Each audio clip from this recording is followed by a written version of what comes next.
Este episodio del podcast está centrado en analizar la relación que existe entre el póker y las decisiones financieras. Para ello cuento con la presencia de Leo Marguets, jugadora de póker profesional, y Ricardo Pérez Marco, matemático, experto en Bitcoin y jugador de póker y ajedrez que ya ha participado en varios podcasts anteriores. El podcast está patrocinado por Indexa Capital, un gestor automatizado que te puede gestionar una cartera de fondos de inversión o planes de pensiones indexados al conjunto de la economía mundial con muy bajos costes. Tengo con ellos una cartera de fondos y plan de pensiones desde hace unos años. Si te interesa, te dejo en las notas del episodio mi enlace de invitación para que puedas probar Indexa Capital sin pagar comisiones sobre los primeros 10.000 euros durante el primer año.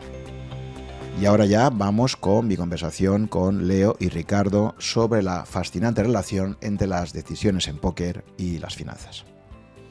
Hola, ¿qué tal? Leo, ¿cómo estás? Hola, Juan, encantada. Ricardo, ¿qué tal? ¿Cómo estamos? Hola Juan y Leo, mucho gusto. Oye, pues nada, estoy encantado de mantener una conversación con vosotros hoy sobre el apasionante mundo del póker y las finanzas.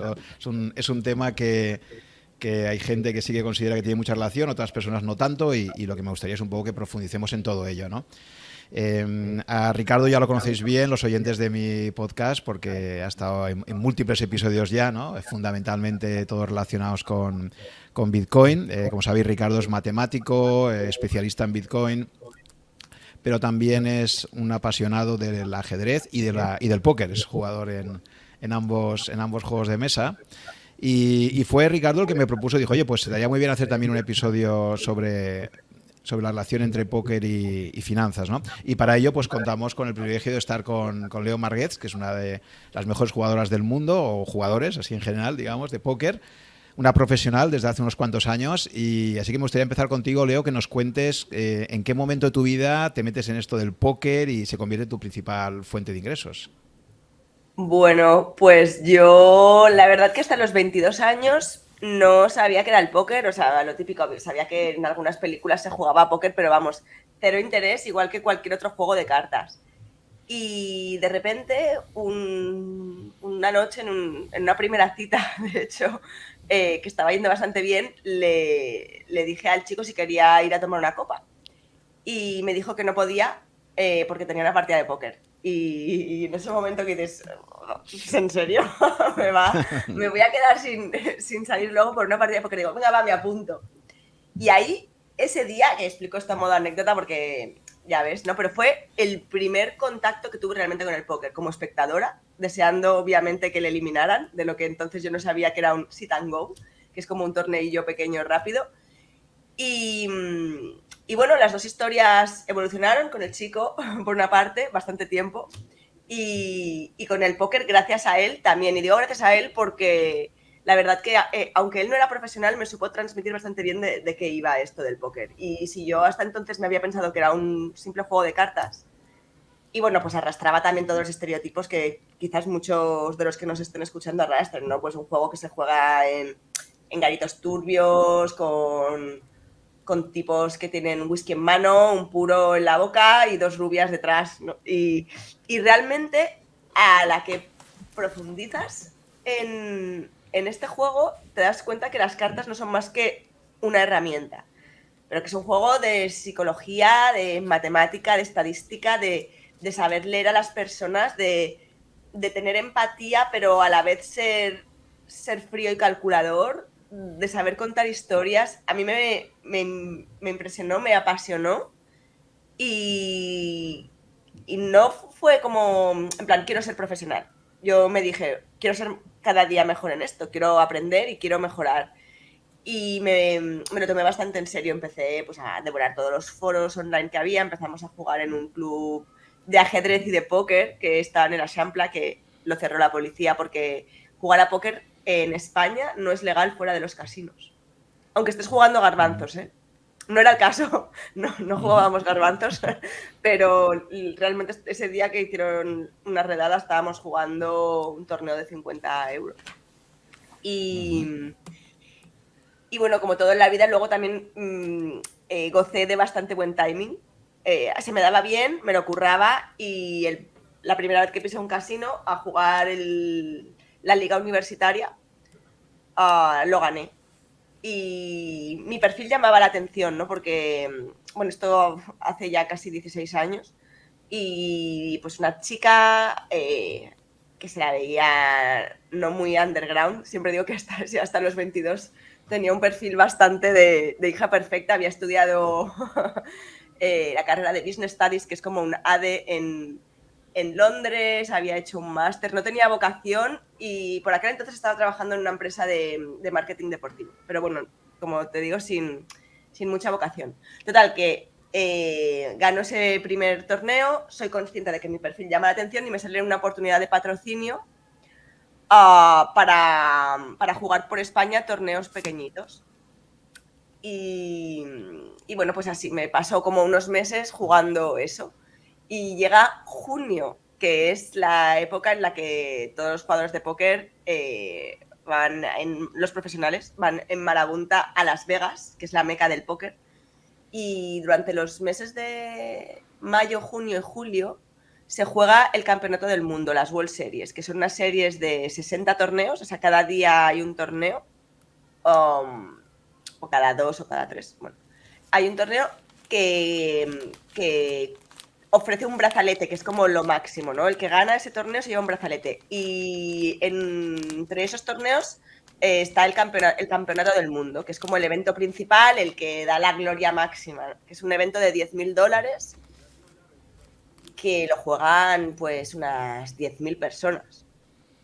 Total, que yo no iba a ir a ese torneo porque el presupuesto para todo el año ya eran $10.000, de manera que, bueno, pues me iba a quedar en casa viendo como todos mis amigos jugaban ese torneo. Pero como mi perfil llamaba la atención, me habían hecho un par de entrevistas en la tele previas como para explicar un poco de qué iba el mundo del póker. De hecho, había tenido que ir a Vegas antes del Campeonato del Mundo para enseñar un poco el Vegas Underground y demás. Y como tuvieron bastante repercusión, me acuerdo que a modo de sorpresa, el country manager de la sala que me patrocinaba entonces, en 2009, a 2 días de que empezase el evento principal, me dijo, haz las maletas que vas. Total, que hice las maletas, fui, y en ese campeonato del mundo del año 2009, el evento este que os digo, el evento principal de $10.000, quedé la número 27 de entre 7.000 participantes ese año, que no está mal, pero bueno, fue el ranking por sí está bastante bien, pero el punto de decisión fue que fui la última chica en pie. Y eso ha sido un tema bastante controvertido porque me dieron el título de campeona del mundo cuando claramente no lo fui, porque ese año hubo 27 personas que quedaron por encima mío, pero sí que es verdad que los americanos dan mucho bombo a ver quién es la última chica, y ya cuando quedábamos solo 10 hacían seguimiento. Y si bien a mí me parece, hablando en plata, una gilipollez, no voy a ser cínica, a mí me cambió la vida. O sea, del chico que quedó quinto, en el 2009 no se acuerda nadie, y a mí literalmente me cambió la vida, pues porque conseguí un contrato de patrocinio mucho mejor, y evidentemente decidí meter toda la carne en el asador y tomármelo súper en serio para aprovechar la oportunidad. Y la verdad que...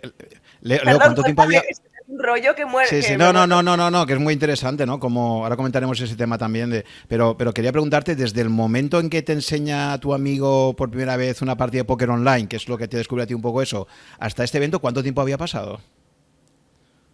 2 años. Es que me parece una barbaridad que en tan solo 2 años una persona que jamás ha jugado al póker de repente se encuentre entre las mejores del mundo. No es tanto si tienes en cuenta el factor online. Porque una persona puede estar 30 años jugando los domingos en el casino y te dice que lleva 30 años o 50 jugando a póker, y un chaval o cualquier persona que sea jugador online está a 10 mesas cada día de lunes a viernes jugando y ha experimentado infinitas más situaciones que la otra persona. Entonces, al final, entiendo que puede parecer poco, 2 años, pero no es tan poco. No es tan poco. Pero toda la gente contra la que juegas también ha tenido esa posibilidad de entrenamiento online. O sea, quiero decir, que eso sería un argumento, ¿sabes? No sé, porque es lo mismo que ha pasado en ajedrez, ¿no? Que en ajedrez también el ajedrez online te ha multiplicado las posibilidades de aprendizaje y tal, pero al final compites contra gente que está en tu misma situación de base tecnológica común, ¿no? Tienes toda la razón. Si bien es cierto que en el póker no sé cómo ocurre en el ajedrez, pero está muy dividido. Yo quizás en esa época no había tanto, se llama grinder, ¿no? Como el profesional del póker online, no había tanto grinder online. No tanto, sí que había, pero había, digamos, poco grinder online que daba el paso al vivo. Entonces, claro, ahí sí que tenías una ventaja grande. También es verdad que en aquel entonces no había ni una décima parte de las herramientas con las que contamos a día de hoy. O sea, mi yo del 2009 estaría muerta hoy en las mesas. No sé si esto ocurre en el ajedrez. Es que no tengo ni idea de ajedrez, o sea, sé las reglas. No sé si no evoluciona tanto el juego como para que una persona que esté en la cresta de la ola hace 5 años hoy no pudiera ganar una partida. ¿O sí? No tanto. Tú, Ricardo, te ves en 2 años empezando de cero en póker y poniéndote ahí. O sea, ¿cómo valoras? A mí me A ver, parece pero también hay un factor en póker que también hay el azar cuenta mucho más. Quiero decir que bueno, pues a cualquier jugador, al mejor del mundo, le puedes ganar manos en la mesa. Eso está clarísimo. En ajedrez, al mejor del mundo no le ganas una partida ni que esté el borracho, vaya. Claro, Quiero es muy decir que interesante lo que dices, porque literal, a corto plazo, el azar juega un rol bastante importante en el póker. De hecho, yo ahora he estado en Bratislava en un torneo de póker y el último día se celebra una competición que monta mi patrocinador que se llama Face the Pros, enfréntate a los pros. Porque es como una tarde en la que juegas 1 contra 1, ¿no? En un iPad, en Winamax, que es la sala, en vivo, pero con un iPad cada uno, juegas y te enfrentas. Y jugamos nosotros, profesionales como equipo, contra el resto de personas, que igual son 100 personas. Esto en ningún otro deporte habría chance de que los no profesionales ganaran. Aquí ocurre muchas veces. O sea, te puede ganar. Alguien que no sepa las normas, las reglas del póker, te puede ganar a corto plazo. Uh-huh. Y lo de estar, otra cosa que me fascina mucho, que en ajedrez se comenta mucho y me imagino que en el póker también, es cuando hablamos de estar en forma, estar en racha, ¿no? Sabes que en ajedrez pues hay un jugador que va a un torneo y le sale un torneo brutal, buenísimo, y luego a lo mejor 2 meses más tarde hace otro torneo y queda muy flojo, ¿no?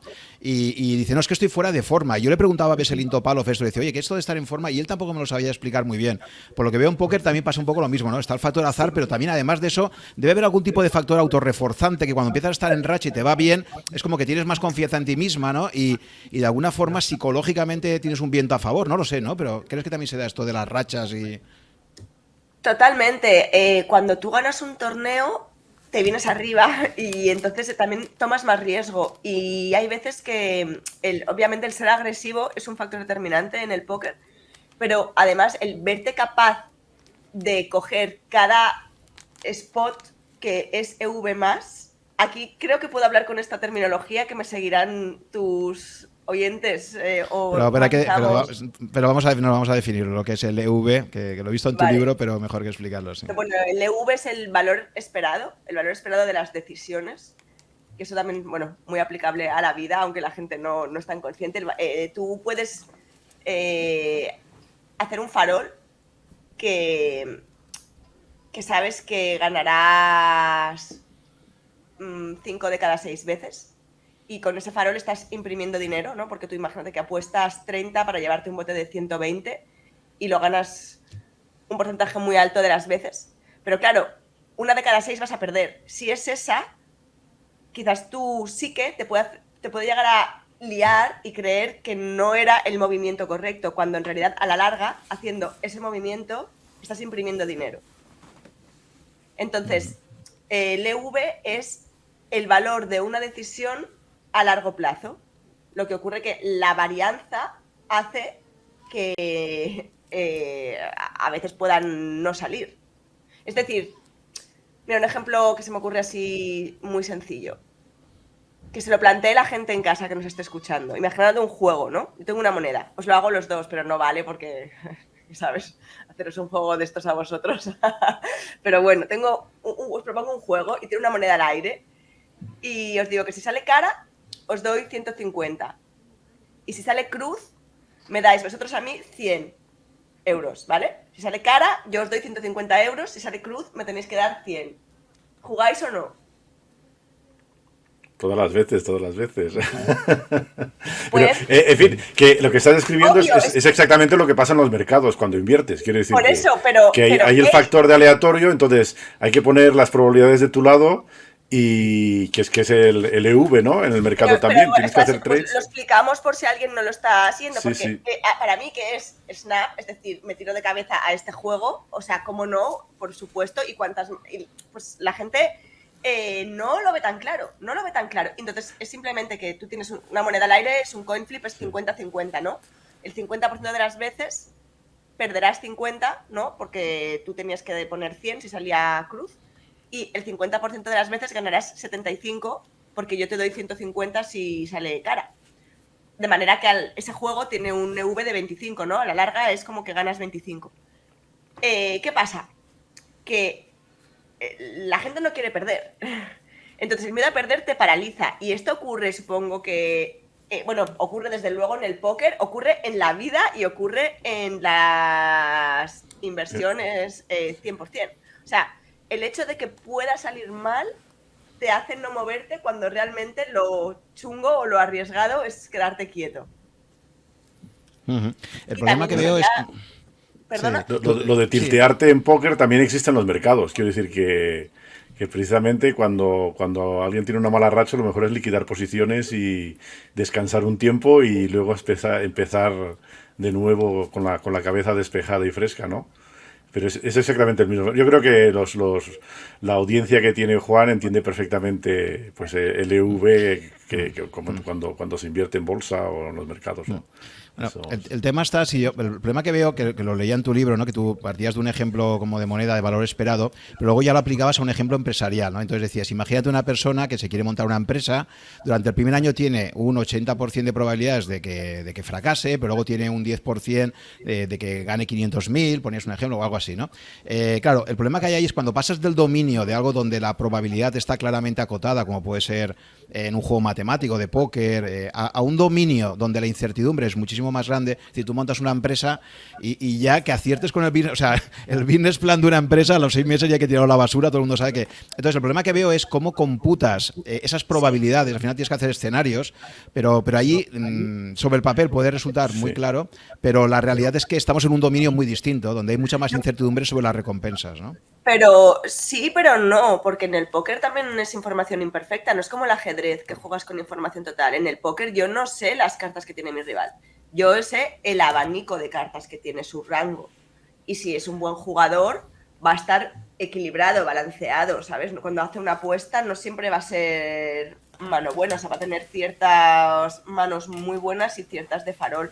O sea, en el póker estamos constantemente tomando decisiones con información imperfecta y lo fantástico, lo bonito es que puedes llegar a elaborar ecuaciones basadas en variables que no conoces al 100%. O sea, puedes llegar a hacer fórmulas matemáticas en las cuales algunas de las variables son incógnitas. Claro, obviamente basadas en estimaciones, pero no es una ciencia exacta, son Sí, estimaciones. además también hay otro aspecto, es que la probabilidad de beneficio en póker tampoco es conocida.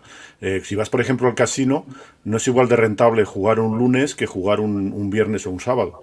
Quiero No es decir igual que de rentable, no es igual de rentable online tampoco jugar un lunes a las 10 eso de la es. mañana que el sábado a las 2 de la mañana Porque cuando o por te la pones el lunes, ahí social. los únicos que hay son los profesionales, los que están jugando todo el día. Entonces te vas el viernes o el sábado, y entonces cuando vienen turistas, vienen jugadores recreacionales que vienen a divertirse, a dejar la pasta un poco. Entonces la probabilidad depende de la hora. De hecho yo al principio me divertía haciendo estadísticas sobre casinos, horas y días.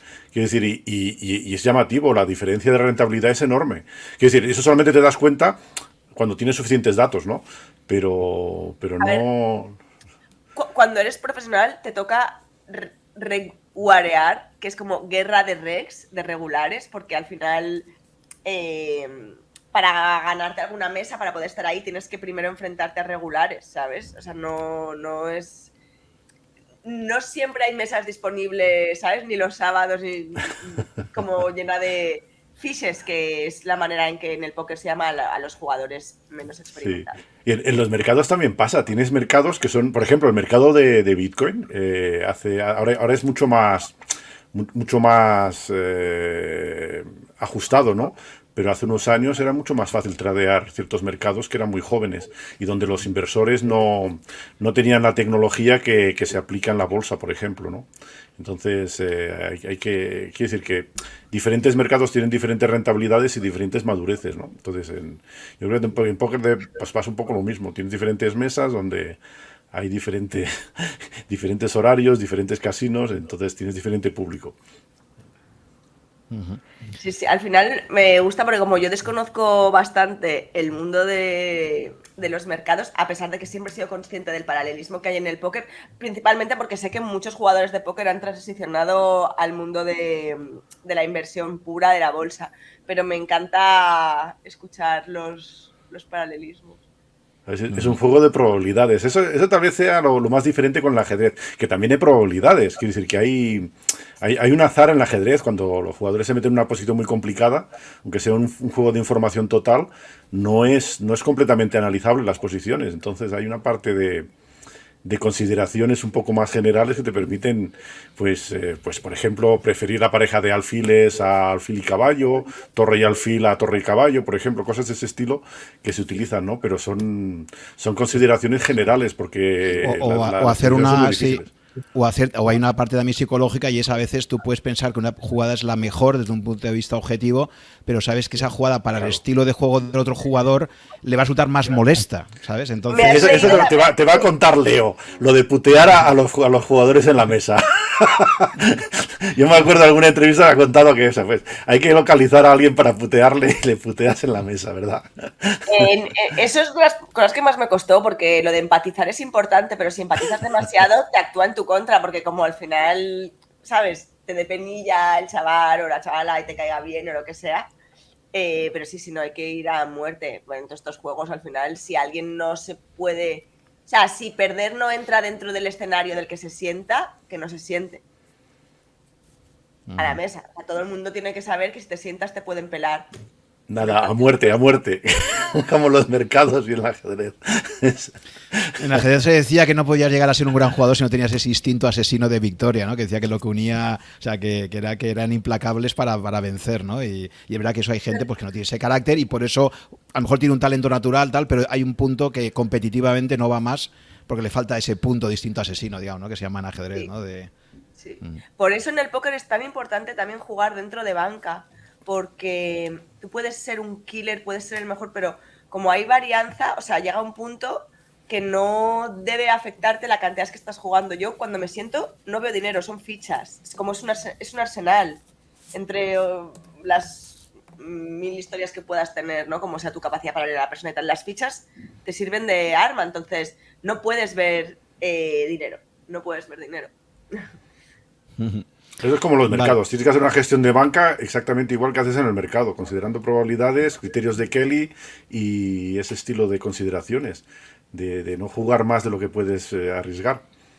Exacto. El riesgo de ruina siempre lo tienes que tener presente, ¿no? Eso quería incidir. Hemos hablado de valor esperado, que haces tu árbol de probabilidades, ¿de acuerdo? Esto puedo ganar, esto son mis recompensas, esto puedo perder, y tienes que hacer un análisis muy frío, pero luego está el tema de cuál es el tamaño de mi apuesta, ¿no? ¿Qué es lo que llamáis banca ahí, ¿no? La parte de... Sí, la banca es importante y ahí está. Esa es como tu capacidad de riesgo, pero luego es un poco vinculado a lo que os comentaba ahora, también está tu tolerancia al riesgo, que es un tema del que la gente no habla tanto y es vital porque al final no somos econos, no somos robots. Entonces, con la misma banca, una persona puede estar más cómoda que otra, según su personalidad y su grado de aversión al riesgo y el vértigo que le dé ver que ha perdido un cuarto de banca. Y cuando te ocurre eso, pues bajas de nivel y tal, pero sí que es verdad que tú, bueno, depende de tu personalidad, puedes tener una gestión más dinámica o no de banca, pero sí que hay ciertos parámetros. O sea, alguien que tuviera por una banca de 10.000 no puede estar jugando torneos de 1000, ni de 500, ni de 100. Sí. De 100 sí tiene una gestión muy dinámica, pero no. Pero Entonces, ¿verdad que hay bastantes jugadores que se dedican al póker que no gestionan realmente bien la banca? A mí me da la el impresión ego, que... eso es el ego. Sí, sí, sí, a mí me da la Pero impresión que demasiada gente juega un poco por encima de lo que debería. mira, gente joven, no es tanto por el joven, ¿no? Pero gente, Sí. tú te sabes bueno. Bueno, también es verdad que en el póker hay mil una maneras de justificar según qué jugadas, pero teniendo en cuenta jugadores, ya parto de la base, te hablo de jugadores buenos, sólidos, o sea, técnicamente muy competentes. Eh, Existe también un montón de sesgos cognitivos en realidad que nos afectan. El FOMO, ¿no? Lo del fear of missing out. O este torneo en Las Vegas de $25.000, lo están jugando todos, hay 6 millones para el ganador. No te lo puedes jugar. O sea, por muy Dios que seas, porque si tu banca igual da igual de 300.000, no te lo puedes jugar. Entonces la gente que hace a veces vende acción o vendemos acción o intercambias, ¿no? Pero bueno, hablando de jugar un torneo que no te puedes permitir, pues imagínate que yo quiero jugar un torneo de 100.000, que no lo jugaría porque no tengo banca para jugar un torneo de 100.000. Podría plantearme jugar igual por un 20% y el otro 80% venderlo, vender acción, que otros compañeros o gente invierta en mí. Esto se hace, pero también es complicado. Yo solo lo hago o lo haría con gente que comprendiese muchísimo el sector. Porque como comprenderás, volviendo a donde dejé la historia, cuando ese año 2009 en Vegas me fue tan bien, toda mi familia me quería bancar y, para los próximos eventos. Y menos mal que ya lo tuve claro ahí que no iba a ser así, porque yo sabía perfectamente cómo es el póker y estaban ahí con ¿sabes? Con la enzarpada de queremos subirnos a este vagón o queremos formar parte de esto, y lo normal en el póker es no ganar, o sea, lo normal en un torneo es que te echen, y se trata de que cuando te vaya bien, te vaya suficientemente bien que compense.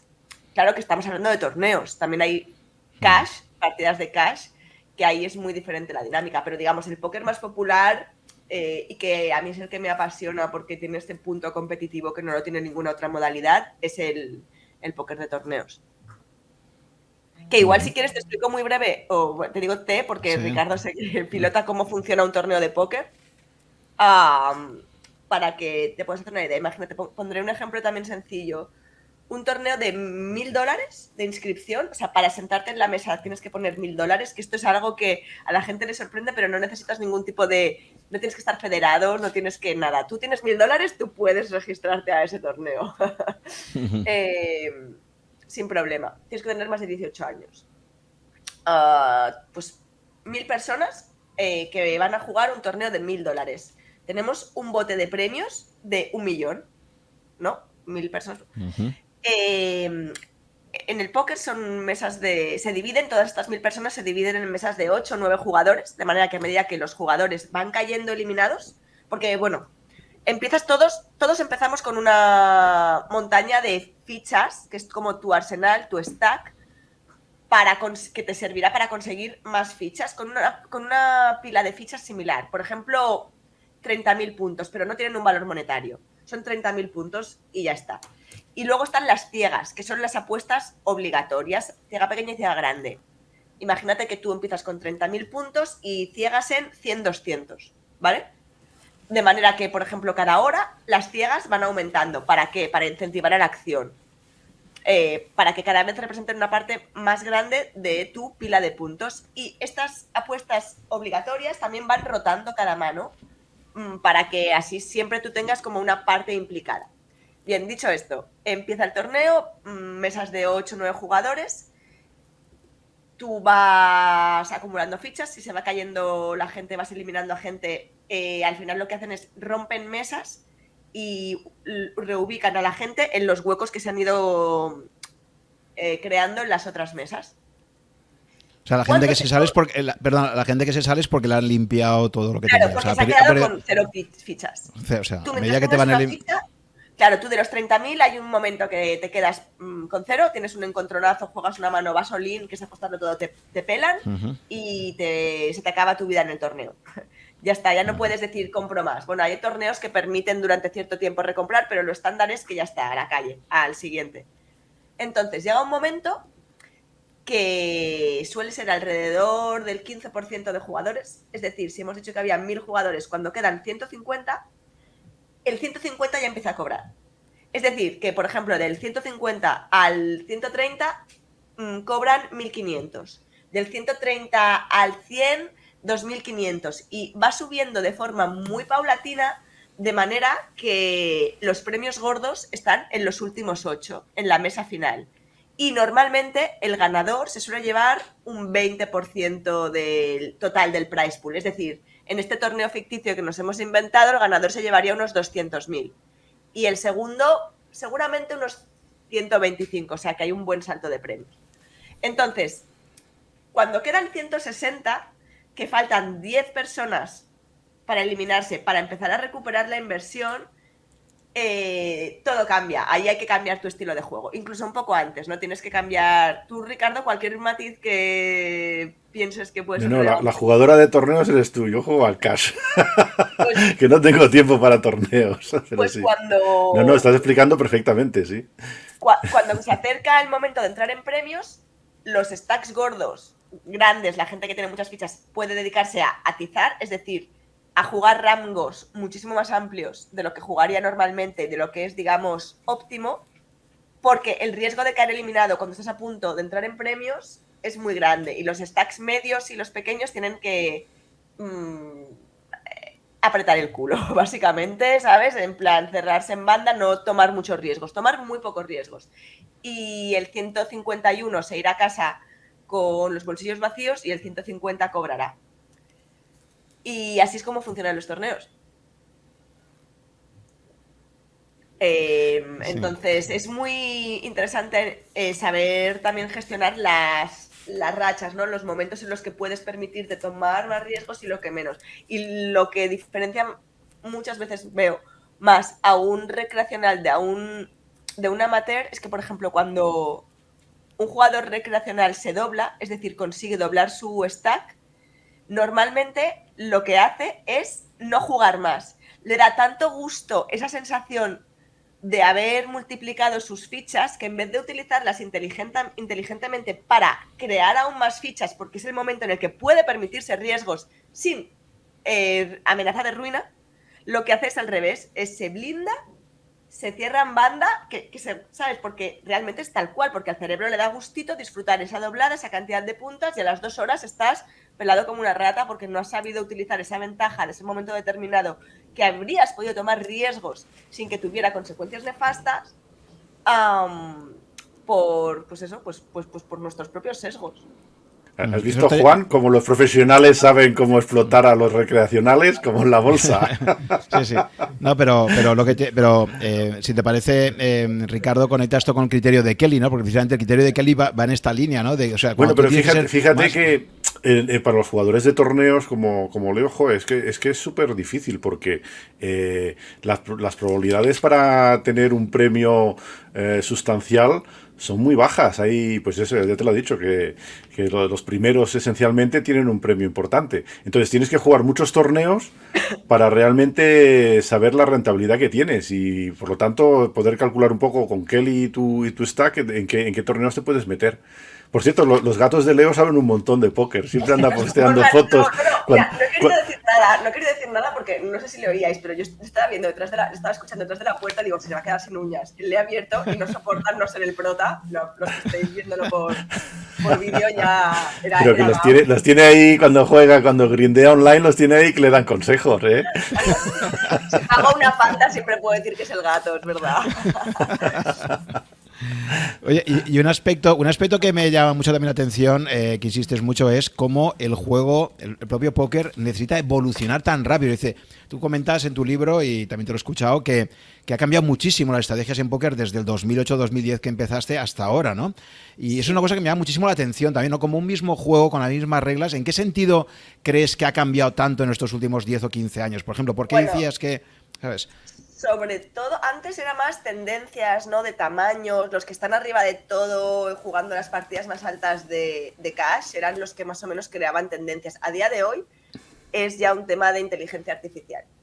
O sea, a día de hoy, cuando hablo de inteligencia artificial en el póker, hablo de softwares, trackers, softwares que te permiten revisar jugadas cuando no estás in-game. O sea, para poner también ejemplos, yo normalmente estoy jugando online, ¿no? Pues tengo una mano que no tengo claro cuál era la mejor línea, porque hay veces que puede ser EV más, o sea, puede tener valor esperado positivo o pagar y subir, ¿no? Las dos líneas, o pagar o subir, tienen valor esperado positivo, pero hay una que es mayor. Entonces yo en ese momento en game no lo tengo claro, marco varias manos de la sesión que haya tenido dudas, lo mismo si estoy jugando en vivo, me apunto la mano, porque es tentador quedarte con el run en ese momento. O sea, es tentador cuando tienes la duda abstraerte y ponerte a darle vueltas a esa mano. Pues eso es error terrorífico porque te saca totalmente de foco, te saca de la partida. Entonces yo por suerte eso ya he superado, las apunto, sigo focus y ya la miraré otro día cuando no esté jugando. Entonces pues al día siguiente o cuando sea, puedes introducir la mano en un software en el cual ya has introducido previamente los rangos de cada jugador en cada posición. Obviamente el software juega perfecto la population, o sea, la gente con la que te enfrentas no, de manera que a veces puedes retocar algunas variables si sabes que el rival al que te enfrentabas no estaba jugando perfecto, puedes meter esa sutileza en el software. Y la inteligencia artificial es capaz de decirte cuál es el movimiento que te va a generar un valor esperado mayor dado ese spot en concreto. Y nunca hay dos spots iguales de entrada porque la persona es diferente, pero igualmente siempre hay algún matiz, siempre hay algo que hace diferente. Piensa que en las mesas estamos jugando 8 jugadores, simplemente que te estés enfrentando contra el que está 2 o 5 más a tu izquierda ya cambia todo, ¿no? Por rangos y tal. Entonces, eso te sirve para familiarizarte con esas posiciones, con esas situaciones y que luego en vivo, in-game, sepas actuar de la manera que te va a proporcionar más beneficios. O sea que realmente los softwares son un peligro si no los sabes utilizar bien, porque, claro, cuando tú pones una mano en un software, asumes que está jugando perfecto, que los dos rivales están jugando perfecto, y eso en la vida real nunca sucede. Sí, eso es muy diferente de ajedrez, porque en ajedrez lo metes la posición y ya no hay más variables, pero en póker hay muchas más variables. Sí, pero sí que es verdad que en algunos escenarios, en algunas partidas en las que todo el mundo es muy bueno, o en algunos torneos en el que todo el mundo es muy bueno, realmente el que más GTO, Game Theory Optimal, ¿no? De teoría de juegos, juegue, al menos se protege. Porque, mira, volviendo a un ejemplo así un poco mundano que he puesto alguna vez y que creo que lo expresa perfecto. Imagínate que estamos jugando un campeonato de piedra, papel, tijera. Si tú quisieras que no te pudieran ganar, o sea, ¿cuál es la manera que no te puedan ganar? Pues yo me autoprogramaría para sacar de forma aleatoria un 33% de las veces piedra, papel y tijera, ¿no? Al azar. Si yo juego así, no me pueden rascar. ¿Estamos de acuerdo? O sea, si yo jugando un campeonato de piedra, papel, tijera, saco de forma aleatoria un 33,3% piedra, un 33,3% papel, un 33,3% tijera mixeado aleatorio, soy invencible. ¿Qué pasa si veo que mi rival saca un poco, se decanta por sacar un poco piedra además? Veo que está sacando un poco más piedra. Pues yo me voy a empezar a sacar un poco más papel. Lógicamente. Si el tío está desviado hacia piedra, ¿yo cómo le voy a rascar? Pues sacando más papel, ¿no? Si papel mata piedra, sí. En el póker ocurre lo mismo. Eso tiene consecuencias también, porque al final es lo que digo, no somos 2, somos 8. Si alguien listo en la mesa ve que yo me estoy desbalanceando papel porque se está sacando piedra, pues bueno. Pero digamos que ese 33% aleatorio sería como jugar óptimo, que no te pueden rascar. Y luego jugar explotativo, que es algo que se hace mucho en el póker, es decir, jugar para no perfecto teoría de juego, sino lo que te reporta más beneficio dado esa persona en concreto, sería jugar explotativo. Que eso no sé si tiene algún tipo de paralelismo o ajedrez o mercados. Sí, hombre, en ajedrez yo creo que también que en la preparación de las aperturas, yo creo que las aperturas se preparan diferente en diferentes niveles, a niveles de maestro y tal, preparan las aperturas un poco, juegan algo perfilado al rival que tienen. Entonces, eso ¡Ah! es la mejor forma. Por ejemplo, típicamente, si hay alguien que le molesta las posiciones tácticas, pues van a intentar hacer una apertura en que sea una partida táctica, ¿no, Juan? ¿Estás Sí, de acuerdo con eso, verdad? sí. Y entonces intentas, quiero decir, a nivel de maestros y tal, bueno, pero incluso a nivel de jugadores de club y tal, si conoces al rival, pues vas a intentar plantear una partida que le moleste lo máximo. Y por ejemplo, en ajedrez por correspondencia, el mayor trabajo a cierto nivel ya es, antes de jugar la primera jugada, tienes que estudiar las partidas, porque las partidas están disponibles de los rivales. Entonces estás en un Por grupo el póker. y entonces, claro, tienes que mirar un poco el repertorio de ese jugador, qué tipo de posiciones le gustan y intentar plantear la partida de manera que le resulte lo más incómoda posible, ¿no? Es, Eso es entonces, igual, ¿eh? en el mercado es un poco diferente, porque en el mercado no juegas contra una masa, contra el mercado, ¿no? Entonces, ahí también tienes que adaptarte según el tipo de mercado, pero bueno, yo creo que en ajedrez sí que es muy parecido la preparación que se hace específica contra Sí, los rivales, sí. exacto. Yo creo que has dicho una cosa muy interesante que podemos reflexionar sobre ella, como la conexión con los mercados financieros. Tú imagínate, Leo, que en una partida de póker, claro, el mercado es la posición de consenso mayoritaria. O sea, tú en póker vas, digamos, jugando contra uno a uno individualmente y vas eliminando, ¿no? Pero en los mercados financieros realmente te estás enfrentando contra o sea, tú tienes que calcular en un mercado financiero si la mayoría de gente cree que esto va a ir a más o va a ir a menos, ¿sabes? Es decir, tú imagínate que en el póker, claro, para hacer esa traducción tendríamos que ir a decir cómo veo al conjunto de los componentes de la mesa, ¿no? ¿Cuál es un poco el Por consenso eso que hay global, Ricardo ¿no? estaba obsesionado con la entropía. De ahí viene, pero Es seguro, que, es ¿eh? que, es que ahora cuando he hablado de la mesa en que todos juegan muy bien y tal, digo, joder, entropía bajísima. Es decir, el problema de póker es que te estás en una mesa que a lo mejor hay gente que juega muy bien en la mesa y gente que no juega bien. Entonces, ¿cómo juegas? Porque si tú, entonces lo que primero es Entonces aislar al juegas. rival, ¿no? No, Quedarte la sí, mano mira, con... justo, si tú tienes una situación en la que si no logras quedarte uno contra. A ver, lo que siempre quieres es quedarte 1-1 contra el menos bueno. Sí, ¿Vale? Eso es lo ideal, porque también a la hora de estimar rangos no es lo mismo enfrentarte a un rango que a 2 o 3 rangos. Entonces no somos adivinos, siempre digo, o sea, es muy difícil. Entonces eso ya es complicadísimo jugar three-way a 3 o 4. Y si ocurre eso, o sin información sobre el rival, entonces cuando juegas óptimo, inexplotable, sería el ejemplo de aleatoriamente piedra, papel, tijera 33. y lo que pasa también en póker es que puedes elegir las manos, no tienes por qué, no las juegas todas, juegas la mayoría de Claro. manos no las juegas. Entonces, claro, cuando te metes en una mesa donde todo el mundo es muy bueno, la gente juega muy cerrado. Se vuelve la partida muy aburrida, está todo el mundo ahí, pues al menos quiere decir que, bueno, no te ves superior a los demás, pues debes ser el primo de la mesa, ¿no? Y entonces intentas cerrarte el juego y jugar con las mejores manos. Dice, al menos así me defiendo, pero Claro, yo cuando en recuerdo las realidad. peores partidas más aburridas porque yo soy un jugador recreacional, ¿no? Entonces, Pero claro, fíjate son eso. que los profesionales de verdad, o sea, los profesionales buenos, siempre van a dar acción a los jugadores recreacionales, pero no acción como de triquiñuelas, sino porque saben que un recreacional está allí para pasar un buen rato. ¿Qué recreacional va a Sí. volver a sentarse en una mesa? Fíjate, lo estabas describiendo tú ahora y era un drama. ¿Qué recreacional va a sentarse en una mesa si se pasa 3 horas sin jugar una mano, que todo el mundo solo va con las súper buenísimas? Eso es un coñazo. Entonces, si te encuentras en una situación que estás jugando con jugadores que son claramente recreacionales, que, ojo, recreacional no quiere decir también que sea un tío tonto. Un recreacional, yo he jugado contra gente que de tonto no tenía un pelo, que igual habían tenido empresas o inversores de otras historias y simplemente venían a pasárselo bien, porque al final tú decides qué relación quieres tener con el póker. O sea, en mi caso soy profesional, pero yo siempre defenderé que el póker puede ser. Disculpad un segundo, de verdad, ya no me encuentro otra vez. No, pero es que en este tema yo recuerdo pues Eh, una vez jugando en Las Vegas, que había un torneo grande y tal, y me puse a jugar cash, pero la peor mesa que recuerdo, porque ahí todo el mundo no se movía nadie, todo jugaba muy bien y tal, muy GTO y tal, entonces dices, bueno, pues ahí a esperar tener alguna buena mano y a esperar rascar algo, pero no era...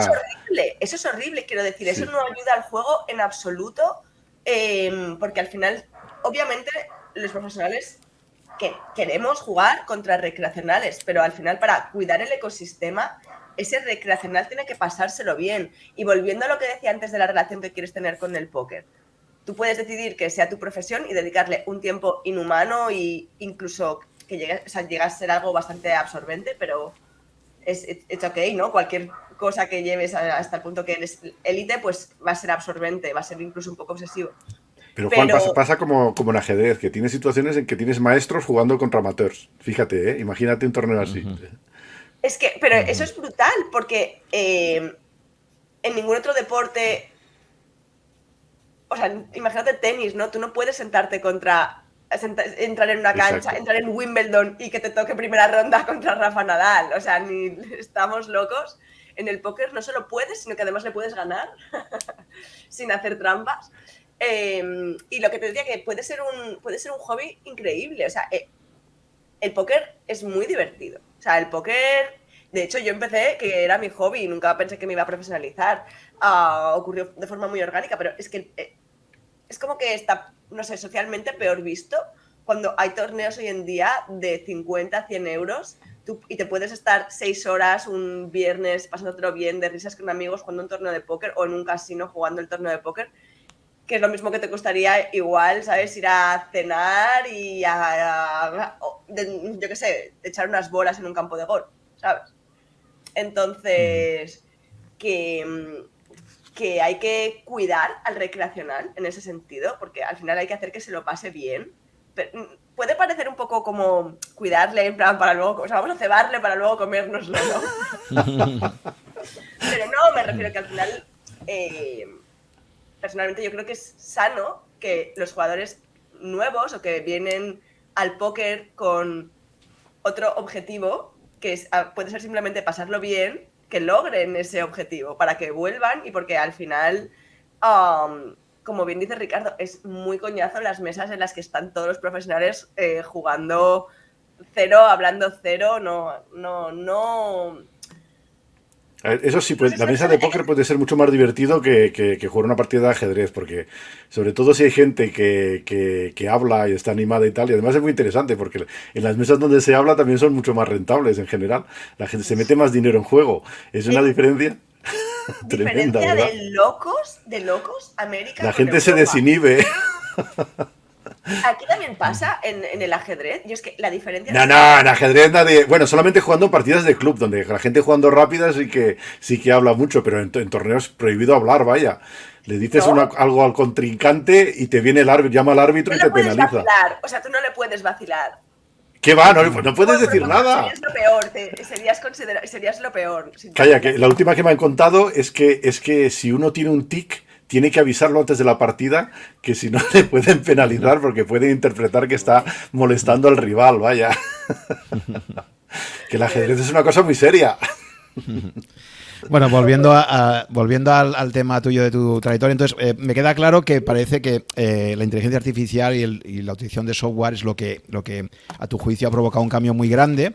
En ese sentido podemos decir que hace 40 años no había evolución también, es decir, que un muy buen jugador de los años 50, 10 años más tarde, tenía que evolucionar también sus estrategias, ¿o crees que en aquella época no hacía falta y realmente el cambio ha venido ahora porque ahora sí hay esas herramientas de análisis que antes no existían? A otro nivel también evolucionaba, porque al final es como que todos íbamos comprendiendo mejor el póker, ¿no? A nivel matemático, sino que iba mucho más lento. Pero claro, ahora ha sido una velocidad estrepitosa, o sea, ahora... Claro, todos a veces hacemos la broma de, imagínate estar ahora jugando en 2009 con lo que sabes ahora, ¿sabes? Y también hay escuelas, ¿verdad? Porque a mí me llama la atención que en España se juega mucho mejor que en otros sitios.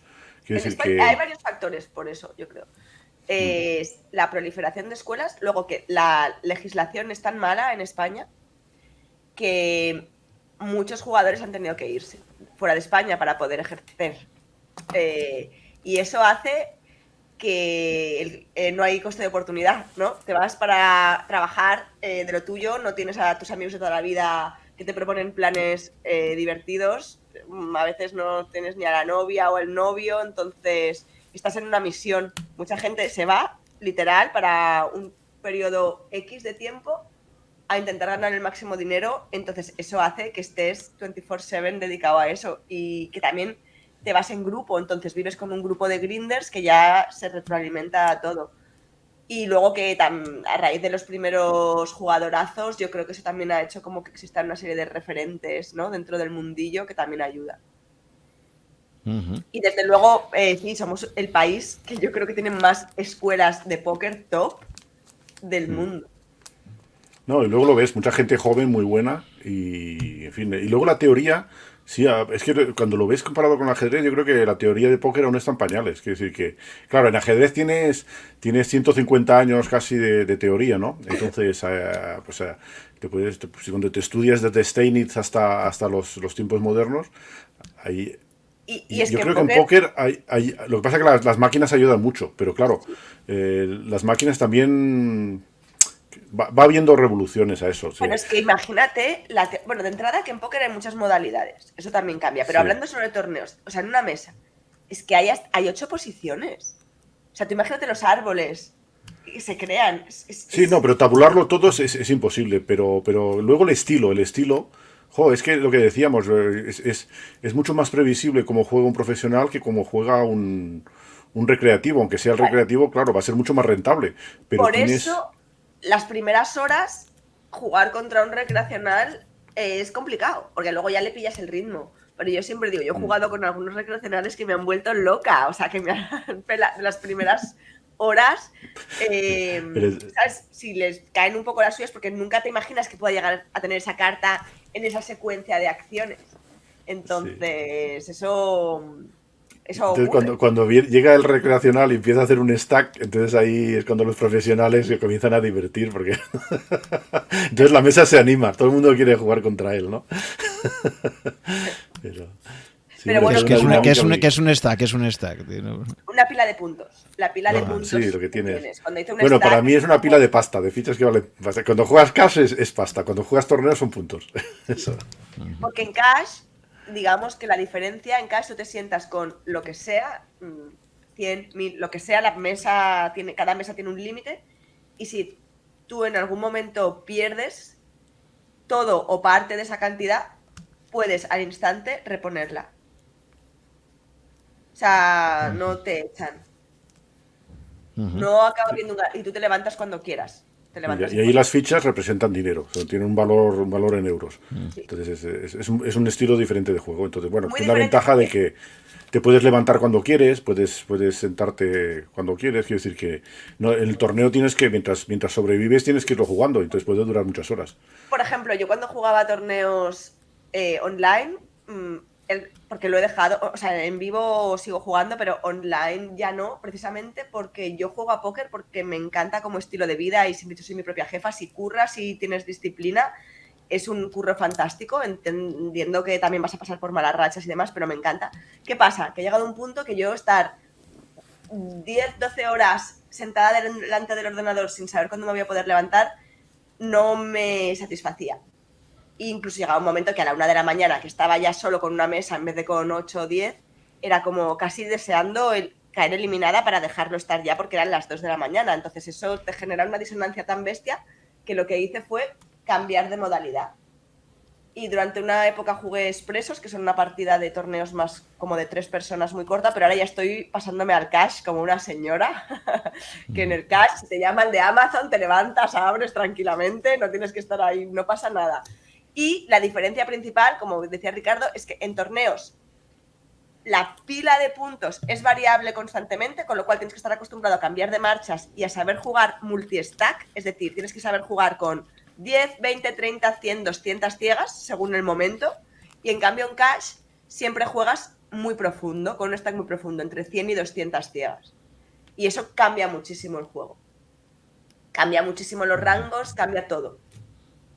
Bueno, el tema de horarios también pasa en los mercados financieros. La gente que opera en divisas, que está el mercado abierto las 24 horas, es muy diferente que la gente que opera en bolsa, que puede ser bolsa europea o americana o asiática, donde los horarios son diferentes, ¿no? Pero también hay gente que yo creo que por razones personales adapta el trading a los horarios que más le convienen también.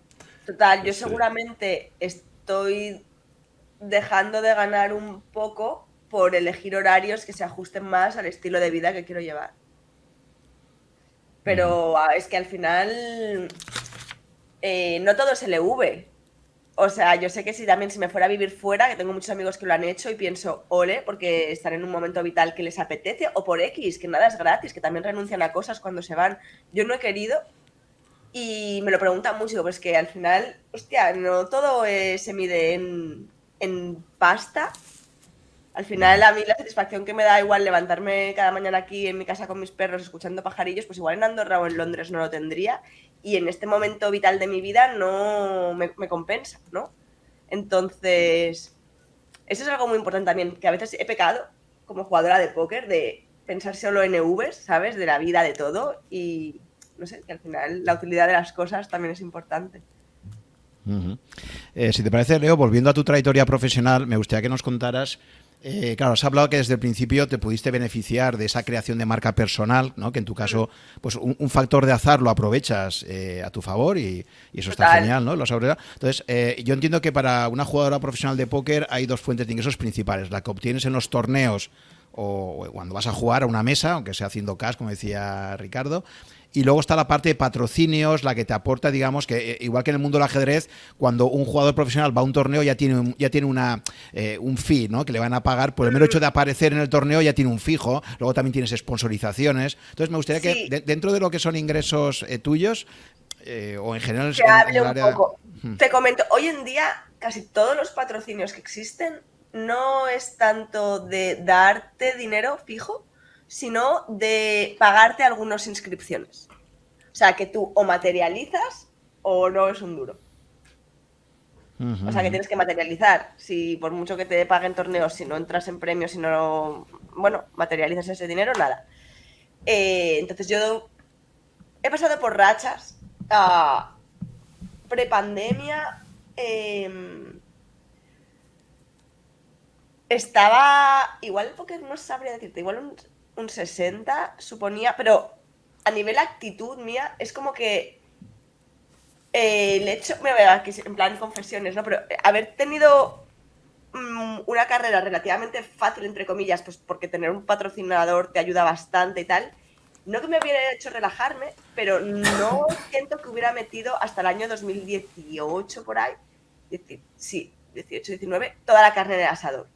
Y seguí, hacía otras cosillas, hacía formaciones, monté una empresa de consultoría, he hecho cosas chulas, he ido a hacer una formación de 2 semanas a Sauber, ¿sabes? El equipo de ingenieros de Fórmula 1 y cosas que me motivaban. Hacía charlas, hacía ponencias, escribí el libro, pero todo eso era como, en el fondo, crear una red de seguridad para mí.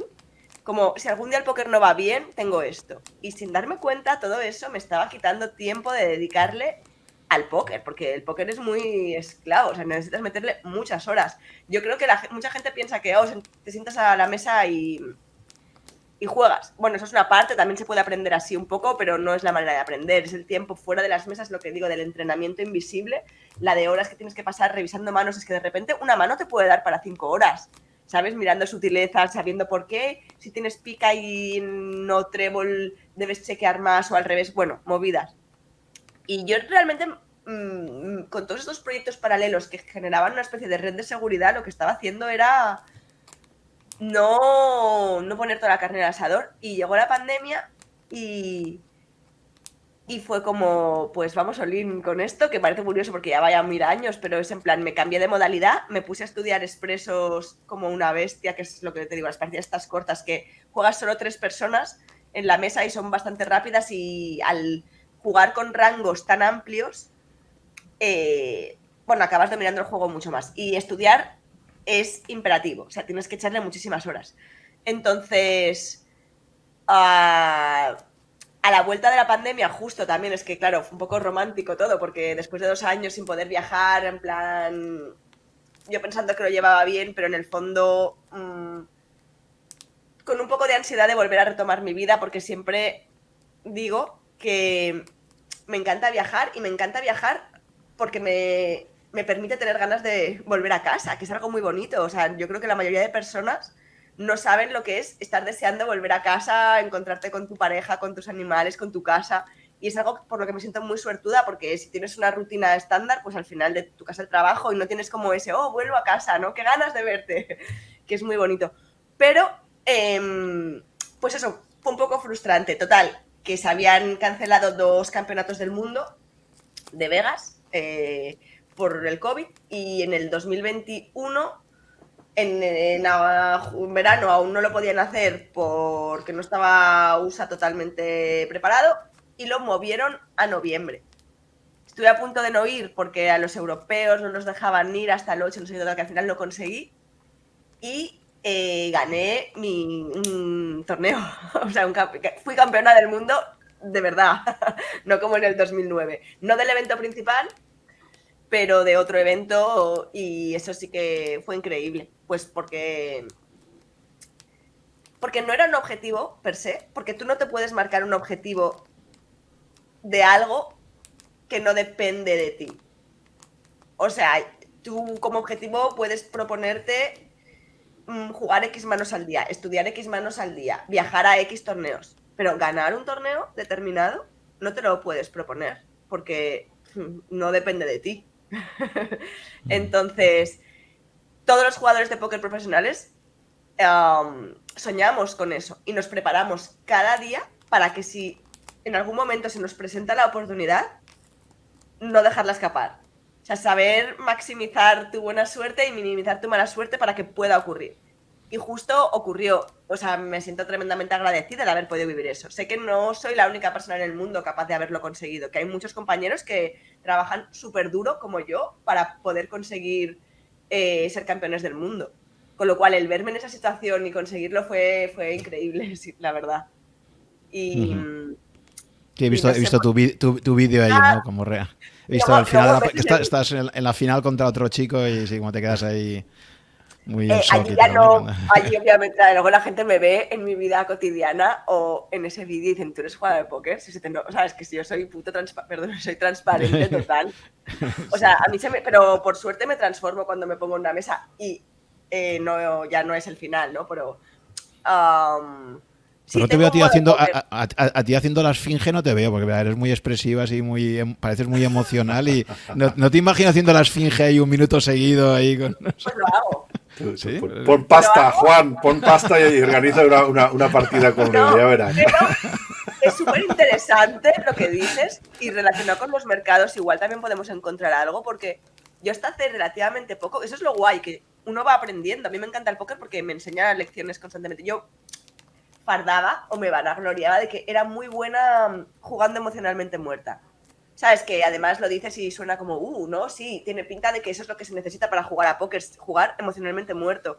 Y craso error. O sea, al final las emociones están por algo. Si las tragas, haces bola. Y obviamente no tienes que regocijarte en esa emoción en ese momento, pero si te meten un bad beat es cuando tú tienes un porcentaje muy alto de ganar la mano y el croupier tira una carta que hace que gane el otro. O sea, tú no has jugado mal, ha sido el azar, ibas ganando de calle y boom. Pues ese se llama bad beat. Que es lo que a la gente a veces les hace entrar en tilt, que eso seguro que en los mercados hay. En tilt es cuando desquicias y empiezas a ir a todo y juegas mal y ya no razonas. Pero bueno, respecto a lo de las emociones, reconocer que eso te ha sentado mal y que vaya mierda, que te hayan reventado un bote que era tuyo el 80% de las veces, es sano. Porque decir, sí, no pasa nada. O sea, que claro que no pasa nada, que es varianza, que seguimos la siguiente mano y ya, pero reconócetelo, que estás jodido, que te ha molestado mucho, que es una tocada de huevos muy grande, porque si hubieras ganado esa mano estarías montadísimo. Entonces, para mí, ser consciente de que había estado usando una estrategia equivocada, es decir, sí, que igual había sido adaptativo en algunos momentos, matar las emociones, pero en realidad es mucho más interesante saberla gestionar. Uh-huh. Vale, entonces, volviendo a la pregunta que te hacía antes, parece que queda claro que la parte de patrocinio no te garantiza, o sea, no es como en otros deportes donde la parte de patrocinio es como en tenis, por ejemplo, es una pasta, ¿no? En otros deportes que aquí no, aquí entiendo que la parte de patrocinios es una cantidad muy pequeña de tus ingresos totales, ¿no? Que al final tus ingresos dependen mucho de... Te hablo en mi caso y tampoco, o sea, debería hablar mucho de mi patrocinio, pero en mi caso me inscriben a algunos torneos, no a todos. y si yo no lo convierto en dollars, no hay dinero. Vale, Leo, entonces en tu caso, desde el 2010, por ahí, cuando ya ves claro que te quieres dedicar profesionalmente al póker, ¿has tenido algún tipo de estrategia con ese patrimonio que has ido generando, con tus victorias, con tal? ¿Cómo te has planteado tu acercamiento al mundo de la inversión? Porque tú dices, bueno, tengo tal cantidad de patrimonio, una parte la voy a destinar para seguir jugando, pero hay otra parte que la quiero ir invirtiendo a largo plazo. No sé, ¿cómo te has planteado un poco? Bueno, lo primero que me apeteció fue comprar una casa por esa sensación de seguridad, de bueno, si las cosas van mal, tengo mi nidito. Y a raíz del 2009, que fue el primer premio así gordo y tal, claro, me compré una casa con las dificultades que tiene, que no quería descapitalizarme por completo para poder seguir jugando. Que te den una hipoteca, aunque tengas mucho dinero en el banco, a una jugadora de póker, ¿sabes? Es ir al banco y decirle, sí, hola, se me da muy bien jugar a póker. O sea, no, costó. Claro, con un banco... No, pero se lo curraron, al Sí, final. sí. Sí. Y he ido invertí en mi casa. La verdad es que en eso, o sea, siempre he intentado, con todas las inversiones de inmueble que he hecho, porque luego he hecho más, que fueran, principal, la vivienda, o sea, vivir en una casa que me encante, que la disfrute, pero que a la vez sepa que es una inversión, o sea, que miro la zona y que sepa que es una zona que se revaloriza y una zona, digamos, que no va a tener muchas fluctuaciones a lo largo del tiempo o que sabes que es como seguro. He hecho inversiones también en jugadores de póker que jugaban torneos más altos que yo. Por lo que comentábamos, ¿no? Yo no voy a jugar torneos de 100.000, pero sí puedo poner un porcentaje de alguien que va a jugar un torneo de 100.000. O sea, que O tú haces de varios. banca de banca de alguien. No, me parece que si hago de banca es la que está forrada, pero es justamente por no poderme permitir jugar ese torneo de 100.000 porque necesitarías una banca de 100 millones, pues lo que hago es compro acción a algunos jugadores que tampoco quieren poner íntegros los 100.000 y dan la oportunidad de vender porcentajes de su torneo. Qué interesante, no sabía que existía esto. Sí, justo lo comenté al principio, pero creo que no me he debido explicar muy bien. Eso Sí, no, habías comentado que tu familia, sí, has comentado que tu familia y sí, pues amigos eso, pero querían ser banca tuya, claro. Pero pues es que, claro, entre yo entiendo regulares. que, claro, Eso, pero es como pedir. eso, Juan, que lo sepan tus seguidores que pueden bancar a los jugadores de póker. Pero seguramente no se dejarán fácilmente, ¿eh? O sea, siempre es un círculo muy cerrado y generalmente quieres que la gente entienda mucho que lo normal es no recuperar ese dinero, entre comillas, ¿no? Lo digo así un poco duro porque si te crees que es dinero fácil, no, porque ya habéis visto la varianza que tiene el póker. Pero sí que se hace mucho, también se intercambia. Por ejemplo, yo este enero voy a jugar un torneo en Bahamas que cuesta $25.000 y no suelo jugar torneos de 25.000. Lo que más suelo jugar, o sea, el máximo buy-in suelen ser 10.000. Entonces cambiaré acción. Igual destino un 30% para swapear entre otros amigos competentes que vayan a estar jugando eso. Pero bueno, esto no es tanto como inversión. Para cerrar el tema de las inversiones, inmuebles, algunos swaps. Sí que alguna vez algún amigo del mundo del póker nos ha propuesto algún proyecto a corto plazo de invertamos aquí en un edificio. Claro, al ser gente que dispones como de cash, de repente se pueden hacer operaciones cortas que dan una alta rentabilidad. Y sí, me metí en las cripto. Aquí alguien puede tener que ver. No, porque ya estaba metida un poco antes. De hecho, aquí los lloritos que contamos todos alguna vez, yo me acuerdo que tuve la oportunidad de comprar Bitcoin que muchos amigos estaban comprando cuando estaba a $1. Imagínate que... ¿Eso qué sería? ¿El 2012 o por ahí, no? O, no sé, porque a Sí, dólar. yo creo que sí, cuando... Ya, ya. 2012-2013, sí. 11-12. Sí, 11 también. Sí. Y me metí al final en el 16. En el 16. Y luego he seguido invirtiendo, sigo invirtiendo de forma recurrente. No en criptos en general, ¿eh? O sea, no tradeo. Yo Bitcoin creo, holdeamos y a ver, no piloto. pero tengo la suerte de tener amigos que pilotan y me fío, y al final también se trata de eso, ¿no? De cada uno no puede ser experto en todo, entonces yo no me veo, bueno, iba a decir capaz sí que me veo si le echará ganas, pero no, supongo que no tengo las ganas suficientes de adentrarme lo que haría falta para pilotar, y al final si tienes gente de la que te fías en ciertas áreas, pues aprovechas. Entendiendo que nada es garantizado. O sea, a mí si el Bitcoin se va a tomar por saco, ni se me ocurriría, es que me pensás que yo entiendo cómo funcionan las cosas, entiendo que son probabilidades, entiendo que casi seguro, o sea, creo en un proyecto, pero nadie te asegura nada.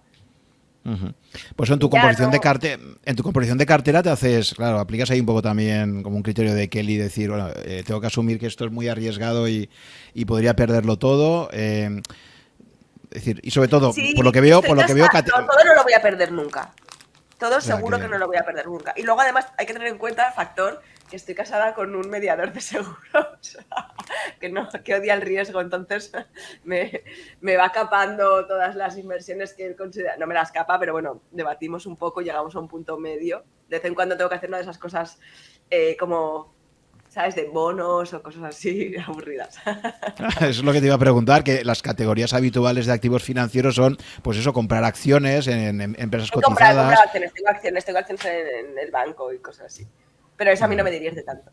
Ya, pero que es una posición minoritaria, ¿no? Acciones, bonos y eso es como una cosa que no... Sí. O sea, básicamente inmobiliario, el sesgo hacia el inmobiliario que tenemos en España está clarísimo siempre, ¿no? Y luego la parte de criptos y de... No, pero me ha parecido muy interesante lo de invertir en lo que es tu círculo de competencia. Tu círculo de competencia realmente es el póker y ya no solamente es con tu propio juego, sino invirtiendo en otras personas en las que confías, ¿no? En su juego. Claro. Sí, tal cual.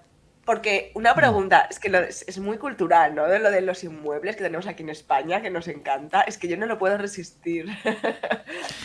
Justo el podcast anterior lo he grabado con una persona que se llama Perpe, que ha estado 10 años en China y es un tío que ha estado siempre trabajando de un sitio para otro, y él me decía que se había comprado una casa en China y otra en España. Y decía, mira, es eso. Y decía, porque típicamente la gente que está por ahí viajando siempre de proyectos internacionales, y él me decía que sí, que había apostado por tener casa tanto en España como allí en China, ¿no? Y digo, ostras, pues sí que parece que tenemos un claro sesgo hacia esto, ¿no? En otras culturas no es así.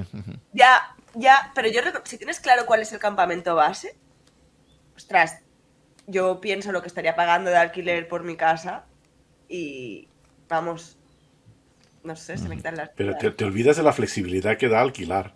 Es que la inversión en ladrillo es algo que no es líquido, ¿no? Entonces, bueno, es líquido cuando hay burbuja, cuando va bien, y cuando va mal no lo puedes vender. Y sobre todo la inversión en ladrillo tiene algo que Ricardo odia, porque dice que Ricardo creo que es de las pocas personas que me ha dicho a mí que nunca ha tenido una sola deuda con nadie, por supuesto con el banco. Vale, y claro, el problema de vivienda suele ser vivienda igual a hipoteca normalmente, ¿no? No, ya, claro, pero ya no, o sea, yo odio, ¿eh? Yo, de verdad, hasta mayo, era como... O sea, es que dicho según cómo puede sonar un poco prepotente, pero es decir, es que no me voy a comprar nada que tenga que deber, pero obviamente no puedes todo, ¿no? Pero sí, la deuda no... A ver, el mejor consejo es el que me dio mi abuela. Quien ahorra cuando tiene, gasta cuando quiere. Eso es muy importante. Y luego, bueno, es que yo creo que es más muchas veces la gente no tiene paciencia para ahorrar. Porque, bueno, y en efecto los precios del inmobiliario se indexan a las hipotecas que dan. Y luego hay otro factor, es que no quieres hacer tratos con gente que no sea de... En fin, con los bancos no quieres hacer tratos. Yo no quiero hacer tratos con los bancos. No quiero darles a ganar a los bancos. Ni los bancos. A los bancos ni hago. La verdad que es un sector, yo salí un poco escaldada, ¿eh? O sea, un poco... Oye, pero lo sorprendente es que te diesen una hipoteca siendo jugadora de póker. Está muy bien. Me imagino que utilizaste todas tus dotes de marketing. Ya ves. Para venderles lo seguro que era. Claro, yo no sé si es que también ellos sobredimensionaban, porque era como un poco boom. Esa época metieron mucha bola después de lo del 2009 los medios generalistas. Pero yo también entiendo, y de verdad soy súper considerada, que me considero una jugadoraza, pero que no, eso no resta al hecho de tener súper claro que me ha beneficiado mi perfil. O sea, claramente, yo, a nivel poder tener patrocinios 100% y que las chicas en general, ¿no? Llamamos más la atención, pero como cualquier cosa extraña en un contexto determinado. pues llamas más la atención, porque si el 95 son tíos, pues se nos ve más, entonces es normal que una marca quiera apostar por aquello que se ve más. Sí, eso también me imagino que ahí en el póker hay el mismo debate que hay en el ajedrez, ¿no? En el ajedrez también, hasta ahora, pues las mujeres han tenido sus propios campeonatos. Luego ha habido algunas como Judy Polgar, ¿no? Que ha sido probablemente la mejor jugadora de todas, que ya se negaba a jugar en torneos solo de mujeres, ya decía que tenían que integrarse, y había toda una polémica, y siempre pasa un poco esto. Por un lado, hay muchas quejas a ese respecto, pero es verdad que las mejores jugadoras típicamente tendrían mucha más exposición que si hubieran estado jugando siempre en las mismas condiciones que los hombres, porque no sé por qué, pero hasta ahora la verdad es que había diferencias de nivel, ¿no? Es uno de los grandes misterios que hay aún por resolver, porque en el ajedrez, que no debería haber ese tipo de diferencias, las hay, ¿no? Y en el póker también, no sé por qué crees tú que sigue habiendo muchísimos más hombres que mujeres, digamos, al póker, ¿no? No sé. Es un tema que me encanta porque le he dado 1000 vueltas. De hecho, hice una charla TED sobre esto porque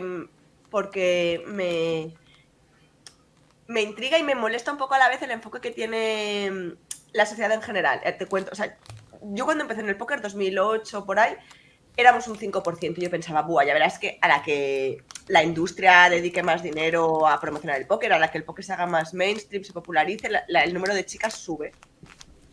Bueno, pues 16 años después, seguimos siendo un 5%. La industria, el sector del póker es el primer interesado en desarrollar mecanismos, herramientas de marketing y tal, para que el 50% de la población que parece que no está jugando se anime, ¿no? ¿Qué han hecho? Una de esas iniciativas es hacer torneos exclusivos para mujeres, que parece ser que lo reclaman las propias mujeres. Pues esos torneos suelen tener bastante concurrencia. Eso sí, está clarísimo que no actúan de embudo a los torneos mixtos. Tampoco son torneos gigantes de participación, pero bueno, algunas chicas lo juegan. Y a pesar de que nacen, yo entiendo, de una buena intención, realmente el mensaje que están dando a la larga es terrible, que no necesitamos ningún espacio seguro, que somos perfectamente capaces de jugar en un torneo normal. Otra cosa es que a la mayoría no les gusta el póker. Porque no les gusta el póker, porque los torneos de mujeres se juega check, check, check, o sea, no se apuesta hasta el river, se enseñan las cartas, se hacen, que cojonudo, o sea, que todo bien, pero si no te gusta recibir presión, aplicar presión, hacer la vida imposible, entre comillas, al rival, ser un cabrón, no te gusta el póker, te gusta otra cosa, y no pasa nada, nadie te obliga. Mientras tú tengas la libertad de, si quieres, poder jugar, todo bien. Igual ocurre, nadie se queja de que haya menos hombres maestros, o menos mujeres ingenieras sí que se quejan, pero mientras exista la opción, la oportunidad para jugar, ¿qué más da? O sea, claramente da la sensación, o me da la sensación de que quien te trata con esa condescendencia realmente es quien te ve con inferioridad. O sea, también es cierto que en los últimos tiempos intento hacer un esfuerzo de empatía porque yo estoy segurísimo sesgada por mi experiencia y por mi personalidad. A mí no me ofende nada fácil. A mí sí que igual alguna vez, claro que me he encontrado algún gilipollas. Incluso alguna vez me habré sentado en una mesa y me han hecho una broma de si te gano la mano te vienes a cenar conmigo o algo así. Y es que no me afecta, o sea, no me ofende ni me incomoda, ni me siento incómoda. Pero, ¿y si te sientes incómoda? ¿Y si una frase así te hace quererte morir y meterte debajo de la mesa y no saber dónde meterte y te sientes que estás intimidada?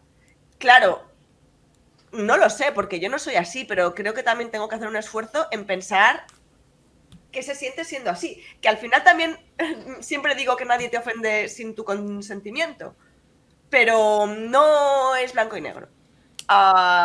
Yo creo que no hacen falta, yo creo que a la larga no hacen ningún favor. Ahora bien, si hay chicas que quieren jugar a póker y que sea solo entre chicas, que jueguen. Y yo los voy a jugar. También me han dicho, ¿cómo es que los juegas si dices esto?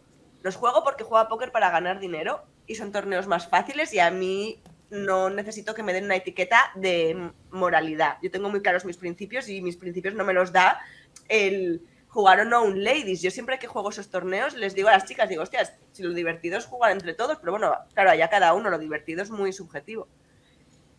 No sé, hay mucho debate aún al respecto. Fíjate que en ajedrez últimamente se ha popularizado bastante el ajedrez femenino con la serie esta de Gambito de Dama. En los torneos se ven más mujeres, más chicas. ¿Qué creéis vosotros respecto al tema de torneos de póker o ajedrez exclusivos para ladies events, para chicas? O sea, ¿os gusta la idea? Yo pienso como tú, que no lo veo necesario, pero quiero decir que si quieres atraer a esa parte de la población femenina que no juega al póker, pues, por ejemplo, en ajedrez sí que ha funcionado relativamente la serie esta de Gambito de Dama, donde la protagonista es una jugadora que gana el campeón del mundo, en fin. Me compré un libro de ajedrez a raíz de la serie. ¿Ves? Tú también, te están dando el gusanillo. Pues bueno, eso, pero luego yo creo que también es cultural, lo que tú dices. Es un juego que si funcionas con testosterona igual va mejor, ¿no? En plan de putear y tal. Pero las jugadoras también son de lo más peligroso que hay, las jugadoras de póker. Porque también tienen otra forma de jugar, ¿eh? Y se aprovechan del bias, que quiere decir que hay muchos jugadores que tienen prejuicios. Y eso es explotable. Es que si te encuentras con un neandertal que se piensa que tiene ventaja por ser mujer, ¿qué más puedo querer yo que tener información? O sea, yo sé cómo me percibe. Eso es brutal. O sea, bueno, el que te quería invitar a cenar, le pelaste y ya no le he dado dinero para invitarte. ¿No? Le tuviste que invitar tú. Pero no te lo digo, ni siquiera pienso, o sea, no sé cómo decirlo, que me resbala de verdad. Igual yo soy muy pasota, que es que pienso... Es que la cosa es que te lo digan con mala fe, que es un señor que está intentando ser simpático además, que es un pobre tonto en el sentido de que no se da cuenta de que no es el momento ni que me voy a ir, pero él lo dice como de buenas, ¿sabes? O sea, ¿y qué? ¿Me puedo montar un pollo? Es que no me sale, de verdad, no me sale reírme y ya está. Sí.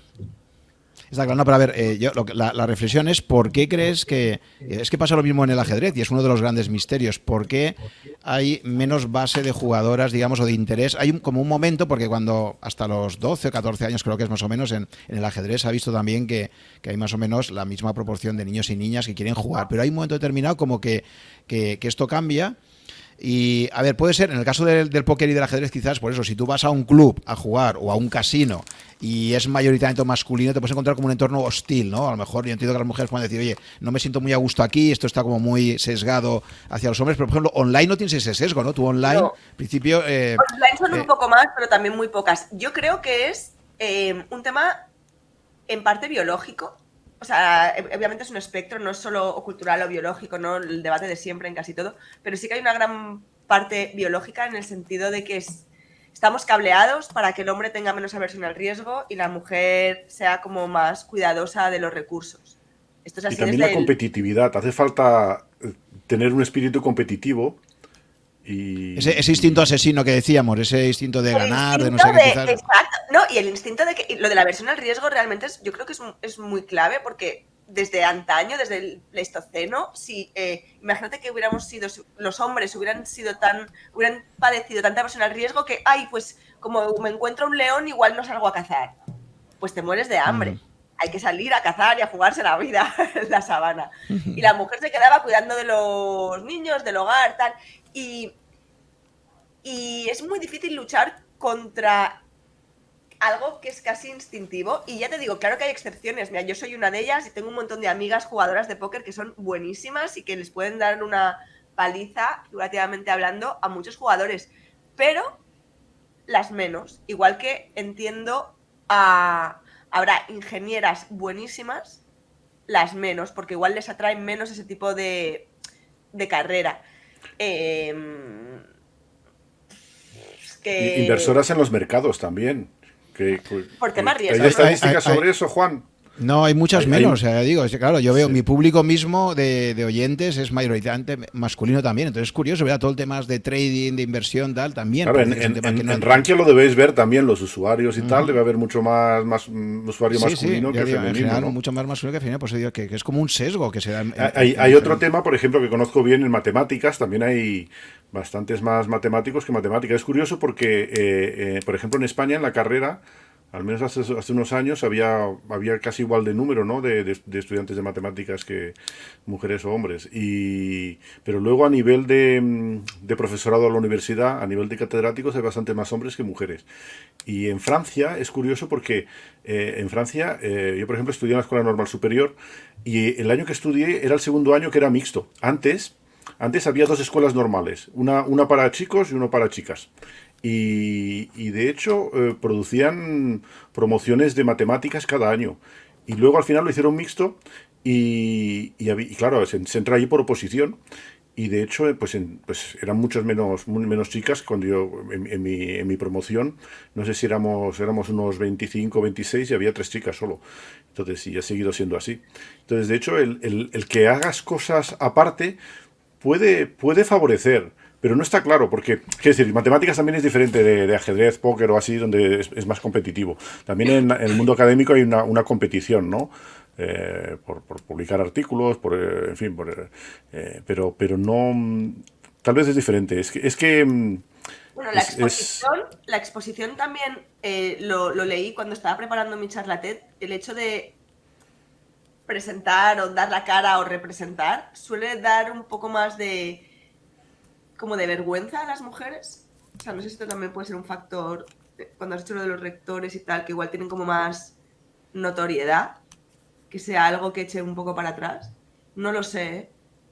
Sí, bueno, y también yo creo que también, bueno, pues culturalmente, claro, las mujeres muchas veces en familia tienen más trabajo en familia cuando tienen niños y tal, y eso les afecta a la carrera profesional, eso realmente Por supuesto, sí, yo no es digo un que, o sea, factor. yo por eso digo que lo considero como bastante un espectro, que no creo que tengamos que estar súper polarizados de o es biológico o es Pero lo cultural. importante es lo que dice, bueno, que haya las mismas oportunidades para quien quiera dedicarse a ello, ya está, y se acabó. Lo que pasa es que ahora en matemáticas muchas veces están pasando al otro extremo, están empezando a organizar congresos solo para mujeres, becas solo para mujeres, entonces bueno, está bien favorecer a las minorías, pero claro, cuando favoreces a una minoría estás discriminando aún más a otras minorías, ¿no?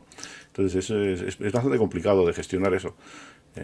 Y luego, por ejemplo, para becas postdoctorales y cosas de ese estilo, pues bueno, en fin, hay que ser justo con todos y muchas veces pues favorecer, como se está haciendo ahora, que sea más fácil acceder a financiación para mujeres y tal, tampoco les hace ningún favor a ellas, porque luego hay mujeres que son, por ejemplo, muy buenas matemáticas y luego bueno, y que reciben premios importantes y que hacen investigación importante, pero luego queda la duda de si pues por ser mujer lo ha tenido más fácil. Totalmente. Imagínate que Entonces nosotros nos dieran el doble de stack de fichas al apuntarte a un... claro, claro. Ya de locos, vamos a decir. ¿Qué estábamos hablando? Pero bueno, tú lo coges, ¿no? Mira, al final el objetivo es ganar pasta, así que... No, pero ahí sí que yo creo que sería como...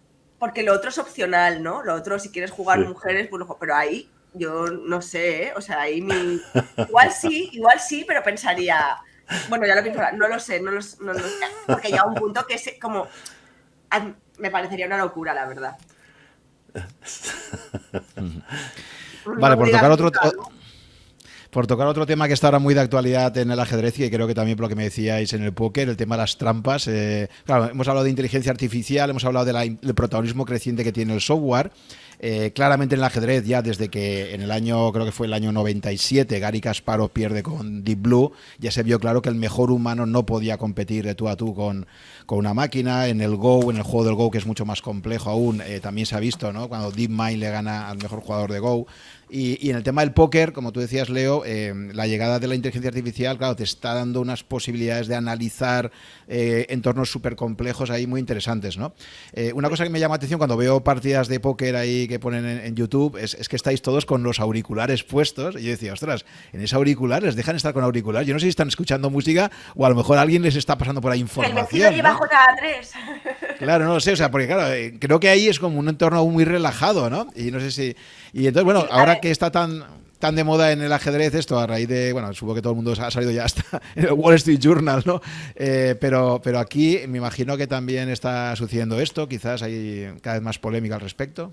Mira, en el mundo del póker, el tema trampa siempre ha sido algo que ha llamado mucho la atención, sobre todo porque los jugadores recreacionales, cuando juegan online y pierden manos, en vez de pensar es varianza, ¿sabes? En plan, tienes 2 ases y el otro tiene un par de doses, tiran el 2, va a pasarte una de cada 5 veces, asúmelo, pues igual esa justo es la que te ha pasado, y luego también, teniendo en cuenta que nos acordamos más de lo malo que nos pasa que de lo bueno, pues muchas veces dicen, no, está trucado, ¿no? O hacen trampas, los softwares están trucados.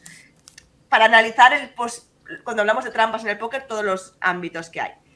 Eso nunca ocurre porque las salas de póker ya son de por sí la gallina de los huevos de oro. O sea, ellas ganan dinero haciendo de intermediario, ofreciendo la partida con la pequeña comisión que se quedan por cada juego que se genera.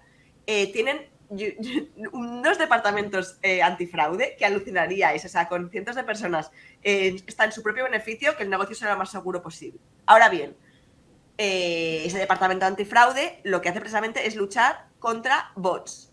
Bots serían como los bots de Twitter, que no existen, pues gente que no existe o un robot que está jugando perfecto y claro, te pela, porque si está jugando, imagínate, a muchísimas mesas alguien que no va a cometer ni un fallo, pues eso es muy peligroso. Lo que pasa es que eso se detecta, o sea, tú si alguna vez estás jugando y crees que te estás enfrentando a un robot, porque te hacen una jugada como muy imposible, en plan, sí, me ha pagado, me ha ganado, pero tiene rey alto, no tiene ningún sentido, o sea, en plan, parece que me ve mis cartas, ¿no?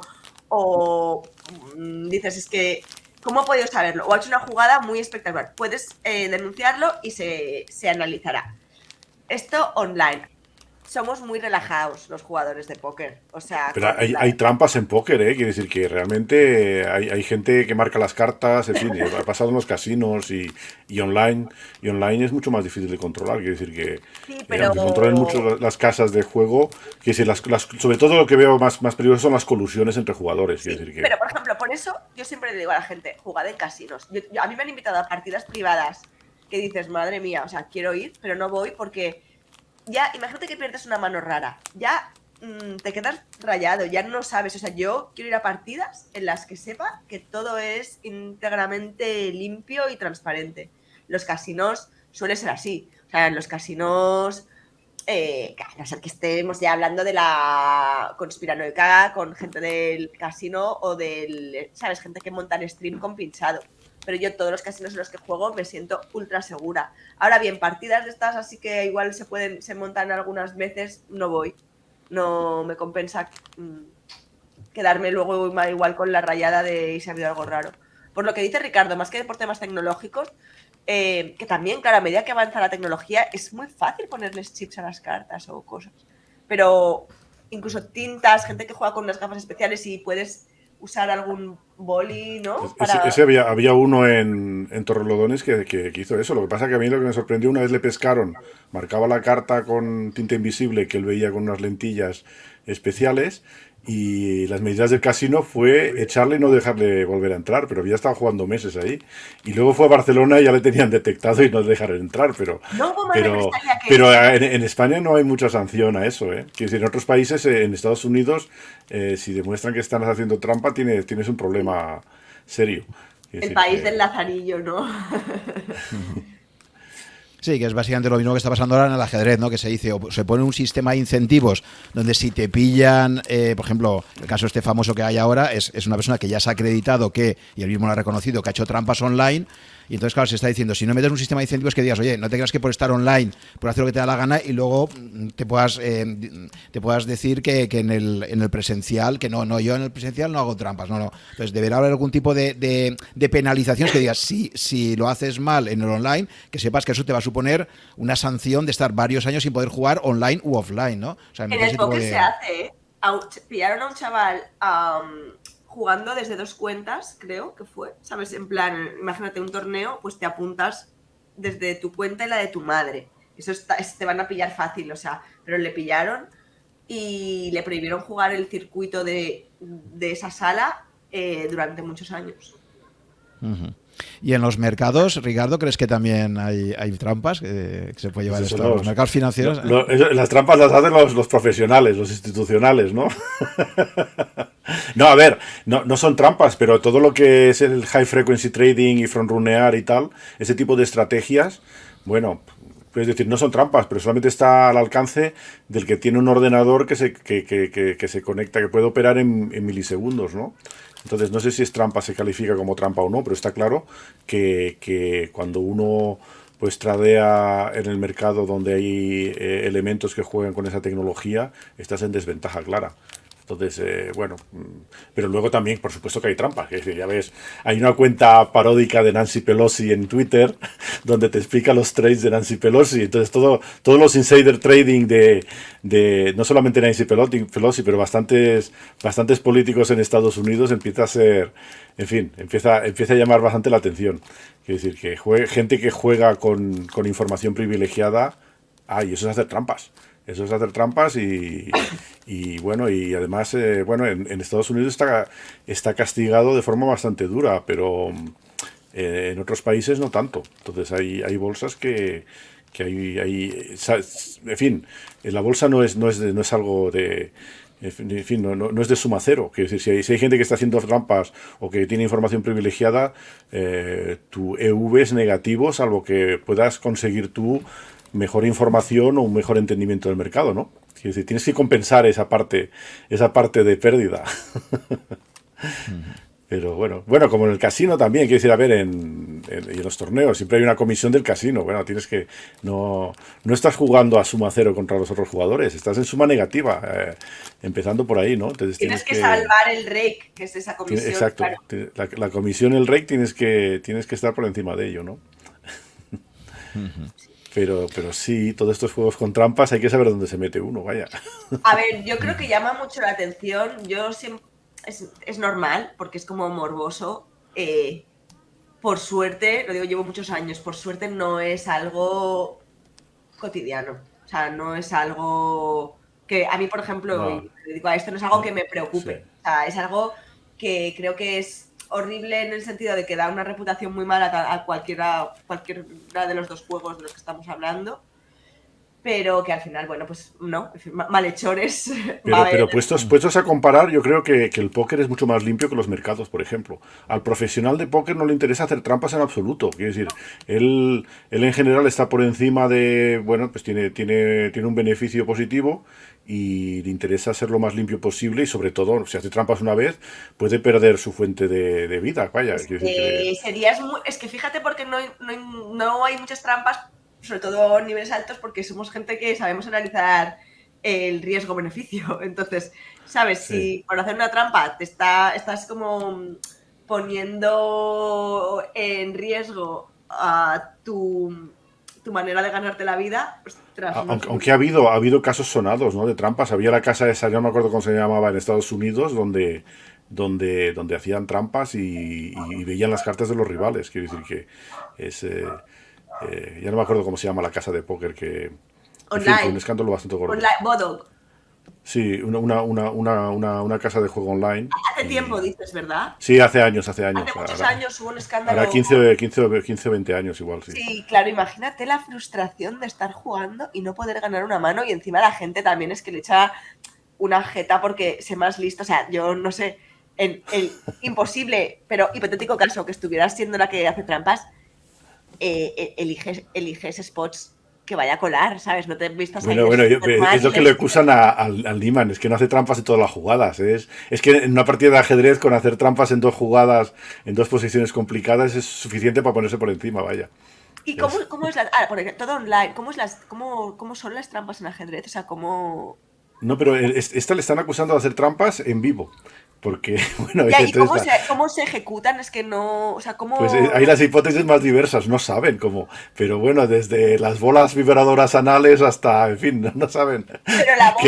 Pero ¿qué tipo de información transmite? Alguien que está siguiendo la partida le transmite la mejor jugada.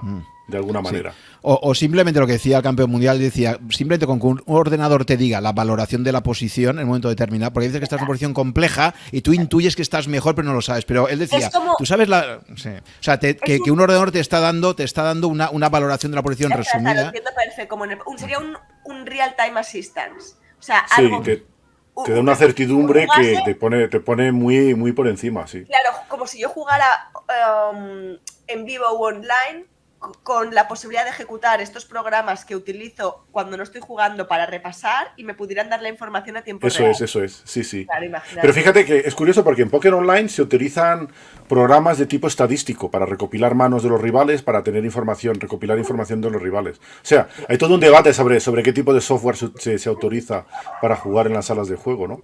Pero bueno, es software más estadístico el que está autorizado. Y eso también pone en ventaja a la gente que dedica muchas horas porque tiene muchas estadísticas de muchos jugadores. Eso también es una razón que jugar online, si no juegas muchas horas y mucho tiempo, pues estás en desventaja clara. Quiero decir, ellos tienen información sobre ti y tú no tienes información sobre ellos, ¿no? Eso es. Tal cual. Pero eso también no sé por qué en las salas de juego, porque lo podrían evitar, quiero decir, con randomizar los nombres cada vez que entras en la sala de juego y cosas de ese estilo, podrían evitarlo. Pero no quieren. Es que es como todo. Las salas tienen que buscar el equilibrio entre contentar a los recreacionales, al final Ya. compensa más, y también contentar al regular, que es el que también da más acción y abre más mesa. Entonces, claro, a mí me gusta la idea de poder cambiar. De hecho, en Winamax, por ejemplo, cada 6 meses permiten cambiarte el nick, que eso está bastante bien, ¿no? Para que no te reconozcan y ya pierden tus datos, solo tendrán datos de 6 meses. Sí, pero te pueden, luego los pueden enlazar, 6 meses más 6 meses y tal. Pero ¿cómo sabes que es esa persona? Bueno, podría, en fin, sí, bueno, No vas a dar ideas, no vas a dar hay que trabajar un poco más, pero en fin, analizando datos se puede. No, pero por ejemplo sería mucho más efectivo cada vez que te logueas, te da un nombre nuevo aleatorio, un número, y entonces ahí realmente no hay historial de manos que puedan valer.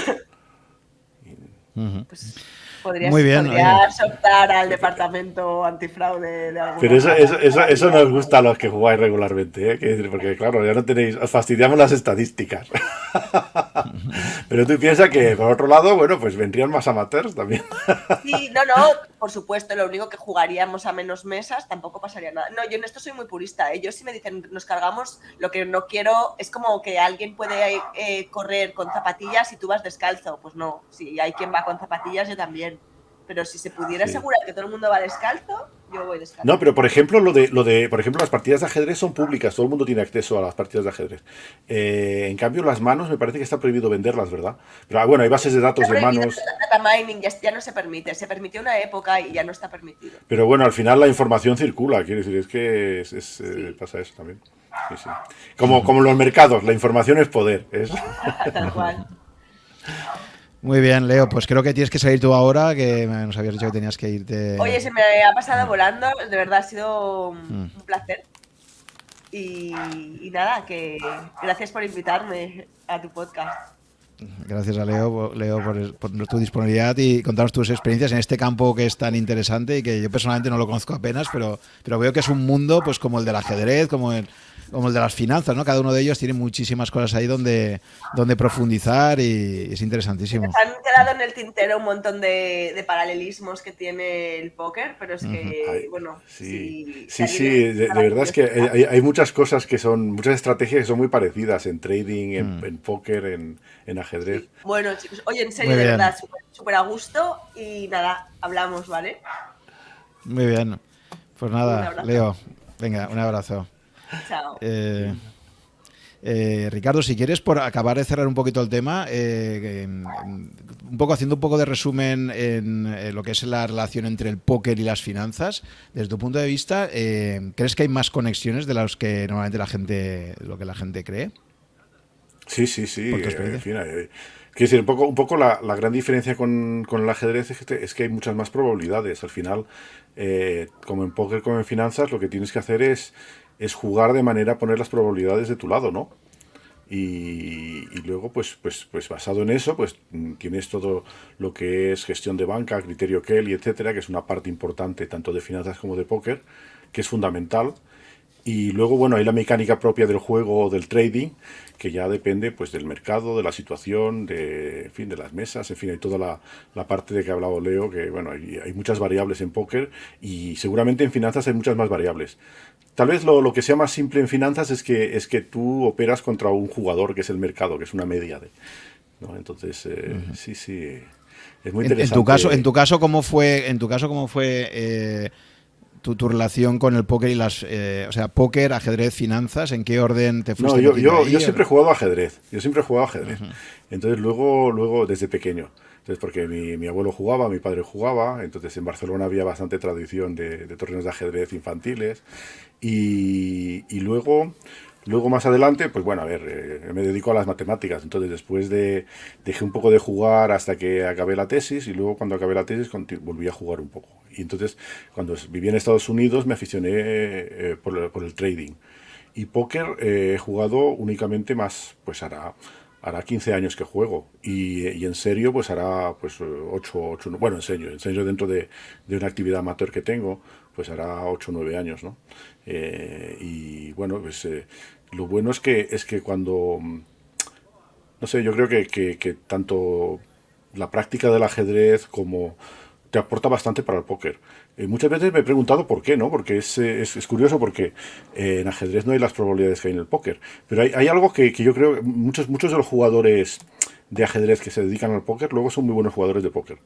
Entonces, El propio Magnus Carlsen ahora, ¿no?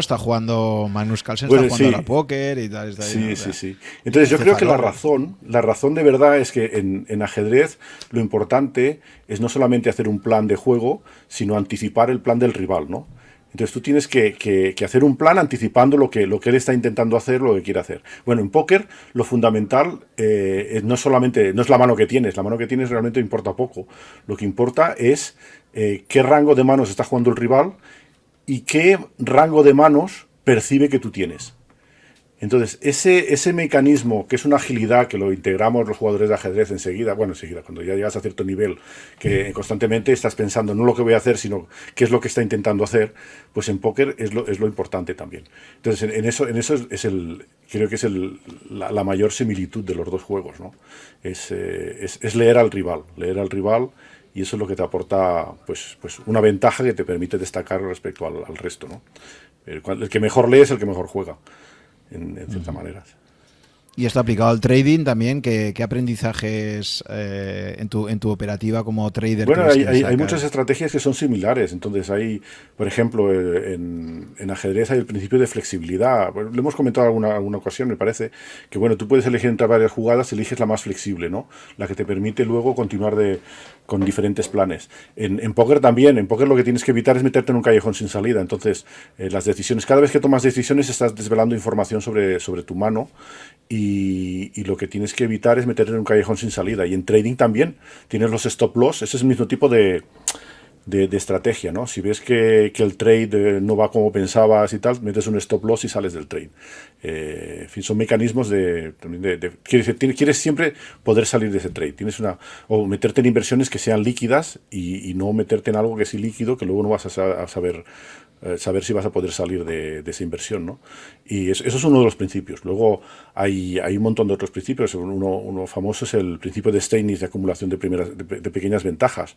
Entonces, en ajedrez está claro, una pequeña ventaja no te permite ganar la partida, pero varias se van acumulando y permiten, ¿no? En póker pasa lo mismo, que tú vas acumulando probabilidades. Conforme vas entendiendo mejor el juego, vas ganando esas pequeñas probabilidades que luego se van acumulando, porque no solamente las acumulas en preflop antes de que salgan las cartas comunes, sino también luego durante el juego. Y bueno, tienes que saber gestionar cuando pagas, cuando no, cuando blufeas, cuando no, cuando es rentable. Entonces, cuando aprendes todo eso, pues que también pues es un proceso de aprendizaje largo como en ajedrez, pues cada paso que das son probabilidades a tu favor, ¿no? Y en los mercados lo mismo. Quiero decir, puedes analizar, pues usar análisis técnico, puedes usar análisis fundamental, puedes utilizar psicología de mercados, pero cada campo que dominas te va dando una información extra, probabilidades a tu favor, ¿no? Entonces esa acumulación de pequeñas ventajas creo que lo tienes en los tres juegos, ¿no? Es decir, que el trading al final es un juego. Hay otro tema que estaba pensando el otro día, que también es interesante, que muchas veces haces inversiones, haces un hedge, ¿no? Tú te metes en un trade y entonces a lo mejor quieres cubrirte con opciones o de otra manera, o al mismo tiempo que metes en algo que esté descorrelado o negativamente correlado por si va mal el trade principal que te compense. Y eso es interesante porque ese tipo de situaciones también se dan en el ajedrez. Quiere decir, muchas veces puedes elegir entre una variante complicada que piensas que es mejor y otra línea más simple que sabes que te da una ventaja, no sabes si es suficiente para ganar, pero realmente para asegurar que no vas a perder la partida. Los maestros en general eligen las líneas de ese tipo. Quiero decir que prefieren no gamblear y en póker es lo mismo. Tú tienes diferentes opciones en que una tal vez es más ventajosa, pero con más riesgo, y otra mucho más segura, con un beneficio pues casi seguro, pues te metes intentas buscar situaciones de hedge, ¿no? Entonces eso ocurre en las tres modalidades de juego, ¿no? Y así un montón de cosillas de ese tipo. Quiere decir que lo bonito es poder hacer un poco el puente entre unas y otras. Entonces, con sus particularidades, pero es muy divertido ese tema, porque al final es el mismo tipo de razonamientos. No, es que es curioso la cantidad de traders y de inversores que o son jugadores de ajedrez o les gusta el póker o las dos cosas. O sea que está claro que hay una vinculación ahí, ¿no? Luego también en la comunidad de póker hay eso no pasa en ajedrez, porque en ajedrez no hay dinero. En ajedrez diría más bien hay ego, ¿no? Pero en ajedrez, en póker como en finanzas, hay dinero. Entonces, la actitud que tiene la gente respecto al dinero, lo que decía Leo, que bueno, ella está jugando ahí a póker y no está jugando dinero, está jugando fichas. Y a lo mejor te metes en unas mesas de cash donde hay cantidad, la que hablaba de la mano esta, pues estaban jugando pues cada uno con un stack de $200,000, ¿no? Entonces, bueno, pues normalmente el profesional del póker no piensa en dólares, son fichas de su stack. Y como ocurre también en finanzas, que el que se preocupa por perder en ese trade es que está apostando más de lo que debería, o no tiene la aproximación correcta al dinero, ¿no? Es decir, y eso también los jugadores de póker, como están acostumbrados a manejar más dinero en cash, pues, por ejemplo, hay muchos también que invierten en criptomonedas, que entienden también el dinero de otra manera, una manera mucho más liberal, un poco más, quiero decir, menos, quiero decir, como diría yo, menos clásica, ¿no? Y porque hay mucha gente que, claro, pues, por ejemplo, el mundo de criptomonedas, Bitcoin, las monedas digitales, les suena chino, y bueno, pues no, para los cuales no existe otro tipo de dinero que no sea el euro, ¿no? O el dólar, pero entonces hay que cambiar un poco el chip. Entonces, que cuando entiendes que eso también es una forma de dinero y las cuentas las empiezas a hacer en Bitcoin y no en euros, pues entonces cambias el chip. Ya no estás intentando tradear para tener beneficios en euros, sino beneficios en Bitcoin. Está claro. Muy bien. Pues nada, y en cuanto a libros, que siempre me suelo despedir, bueno, tenéis por un lado el libro este de la propia Leo Margués, Juega bien tus cartas en la vida y en los negocios, que da una serie de reflexiones muy interesantes. Yo creo que es un libro que te aporta cosas interesantes. No sé tú si, Ricardo, además de algún otro libro que te hayas leído, que te parezca interesante, que relaciona pues, los juegos de azar con los supuestos juegos de azar, o juegos de mesa con el mundo de las inversiones en general, no sé. Bueno, hay toda la literatura de Thorpe, ¿no? De Edward Thorpe, que hemos recomendado, ha recomendado en otras ocasiones, la biografía de Thorpe. Sí, Thorpe es apasionante, ¿no? Porque este era un matemático que se metió a... Es un matemático, sí. Sí, cuando seas matemático se continúa haciendo toda la vida. Es que no tenía claro si aún estaba vivo, ¿no? Pero sigue vivo, ¿no? O sea... Sí, de hecho le tendrías que invitar al podcast porque hay un podcast de él por ahí, ya te lo pasaré, le han hecho un par de podcasts y es muy interesante. Pero bueno, tiene que ser en inglés, pero es... Sí, sigue vivo el hombre, tiene 90 y tantos años y en forma. Pues Pues su caso es interesantísimo, desde luego. Y se ve el ejemplo este, ¿no? De cómo un matemático decide meterse a jugar en el casino y gana. Y bueno, ha ganado en varias modalidades distintas, ¿no? O sea que... Sí, sí, hombre, tuvo también pues eso, la clarividencia también de escribir el libro ese de donde hacía pública su estrategia favorable en Blackjack, entonces le dio bastante nombre y luego el resto de su vida se dedicó a las finanzas, pero también un poco con los mismos tipos de principios, porque esas ideas sirven y se reutilizan y además como las situaciones no son las mismas, es curioso porque de un campo al otro puedes inspirarte, puedes transmitir ideas y es interesante porque a veces no es evidente encontrarlas, quiero decir, bueno, que digo, hay mucho tema. Además también cuando sabes un poco la historia, yo que decía que me parece en póker bueno, ahora hay el advenimiento de las máquinas, ¿no? El software este que te analiza posiciones, pero que te permite de jugar de forma bastante óptima, pero no hay una forma óptima de jugar, porque la forma óptima de jugar es siempre respecto a los rivales que tienes. Y hay toda una teoría de póker que yo lo veo un poco en pañales, comparado con la teoría de ajedrez, ¿sabes? En ajedrez hay teoría de siglo y medio, y en póker, pues nada, esencialmente de 20 años, ni eso. Entonces hay 20 años de teoría y ha evolucionado muy rápido, pero yo creo que le queda aún mucha evolución. Muy bien, oye, pues nada, Ricardo, muchas gracias por esta participación tuya y por haberme presentado a Leo y haber tenido esta charla sobre póker y finanzas y nada, nos vemos pronto en la Rankia Márquez de Madrid, creo que Es estás verdad, por ahí es verdad, también, sí, sí. 5 de noviembre, así que nada, Muy bien. nos vemos muy pronto. Muy bien, pues hasta una próxima ocasión. Un abrazo. Venga, abrazo.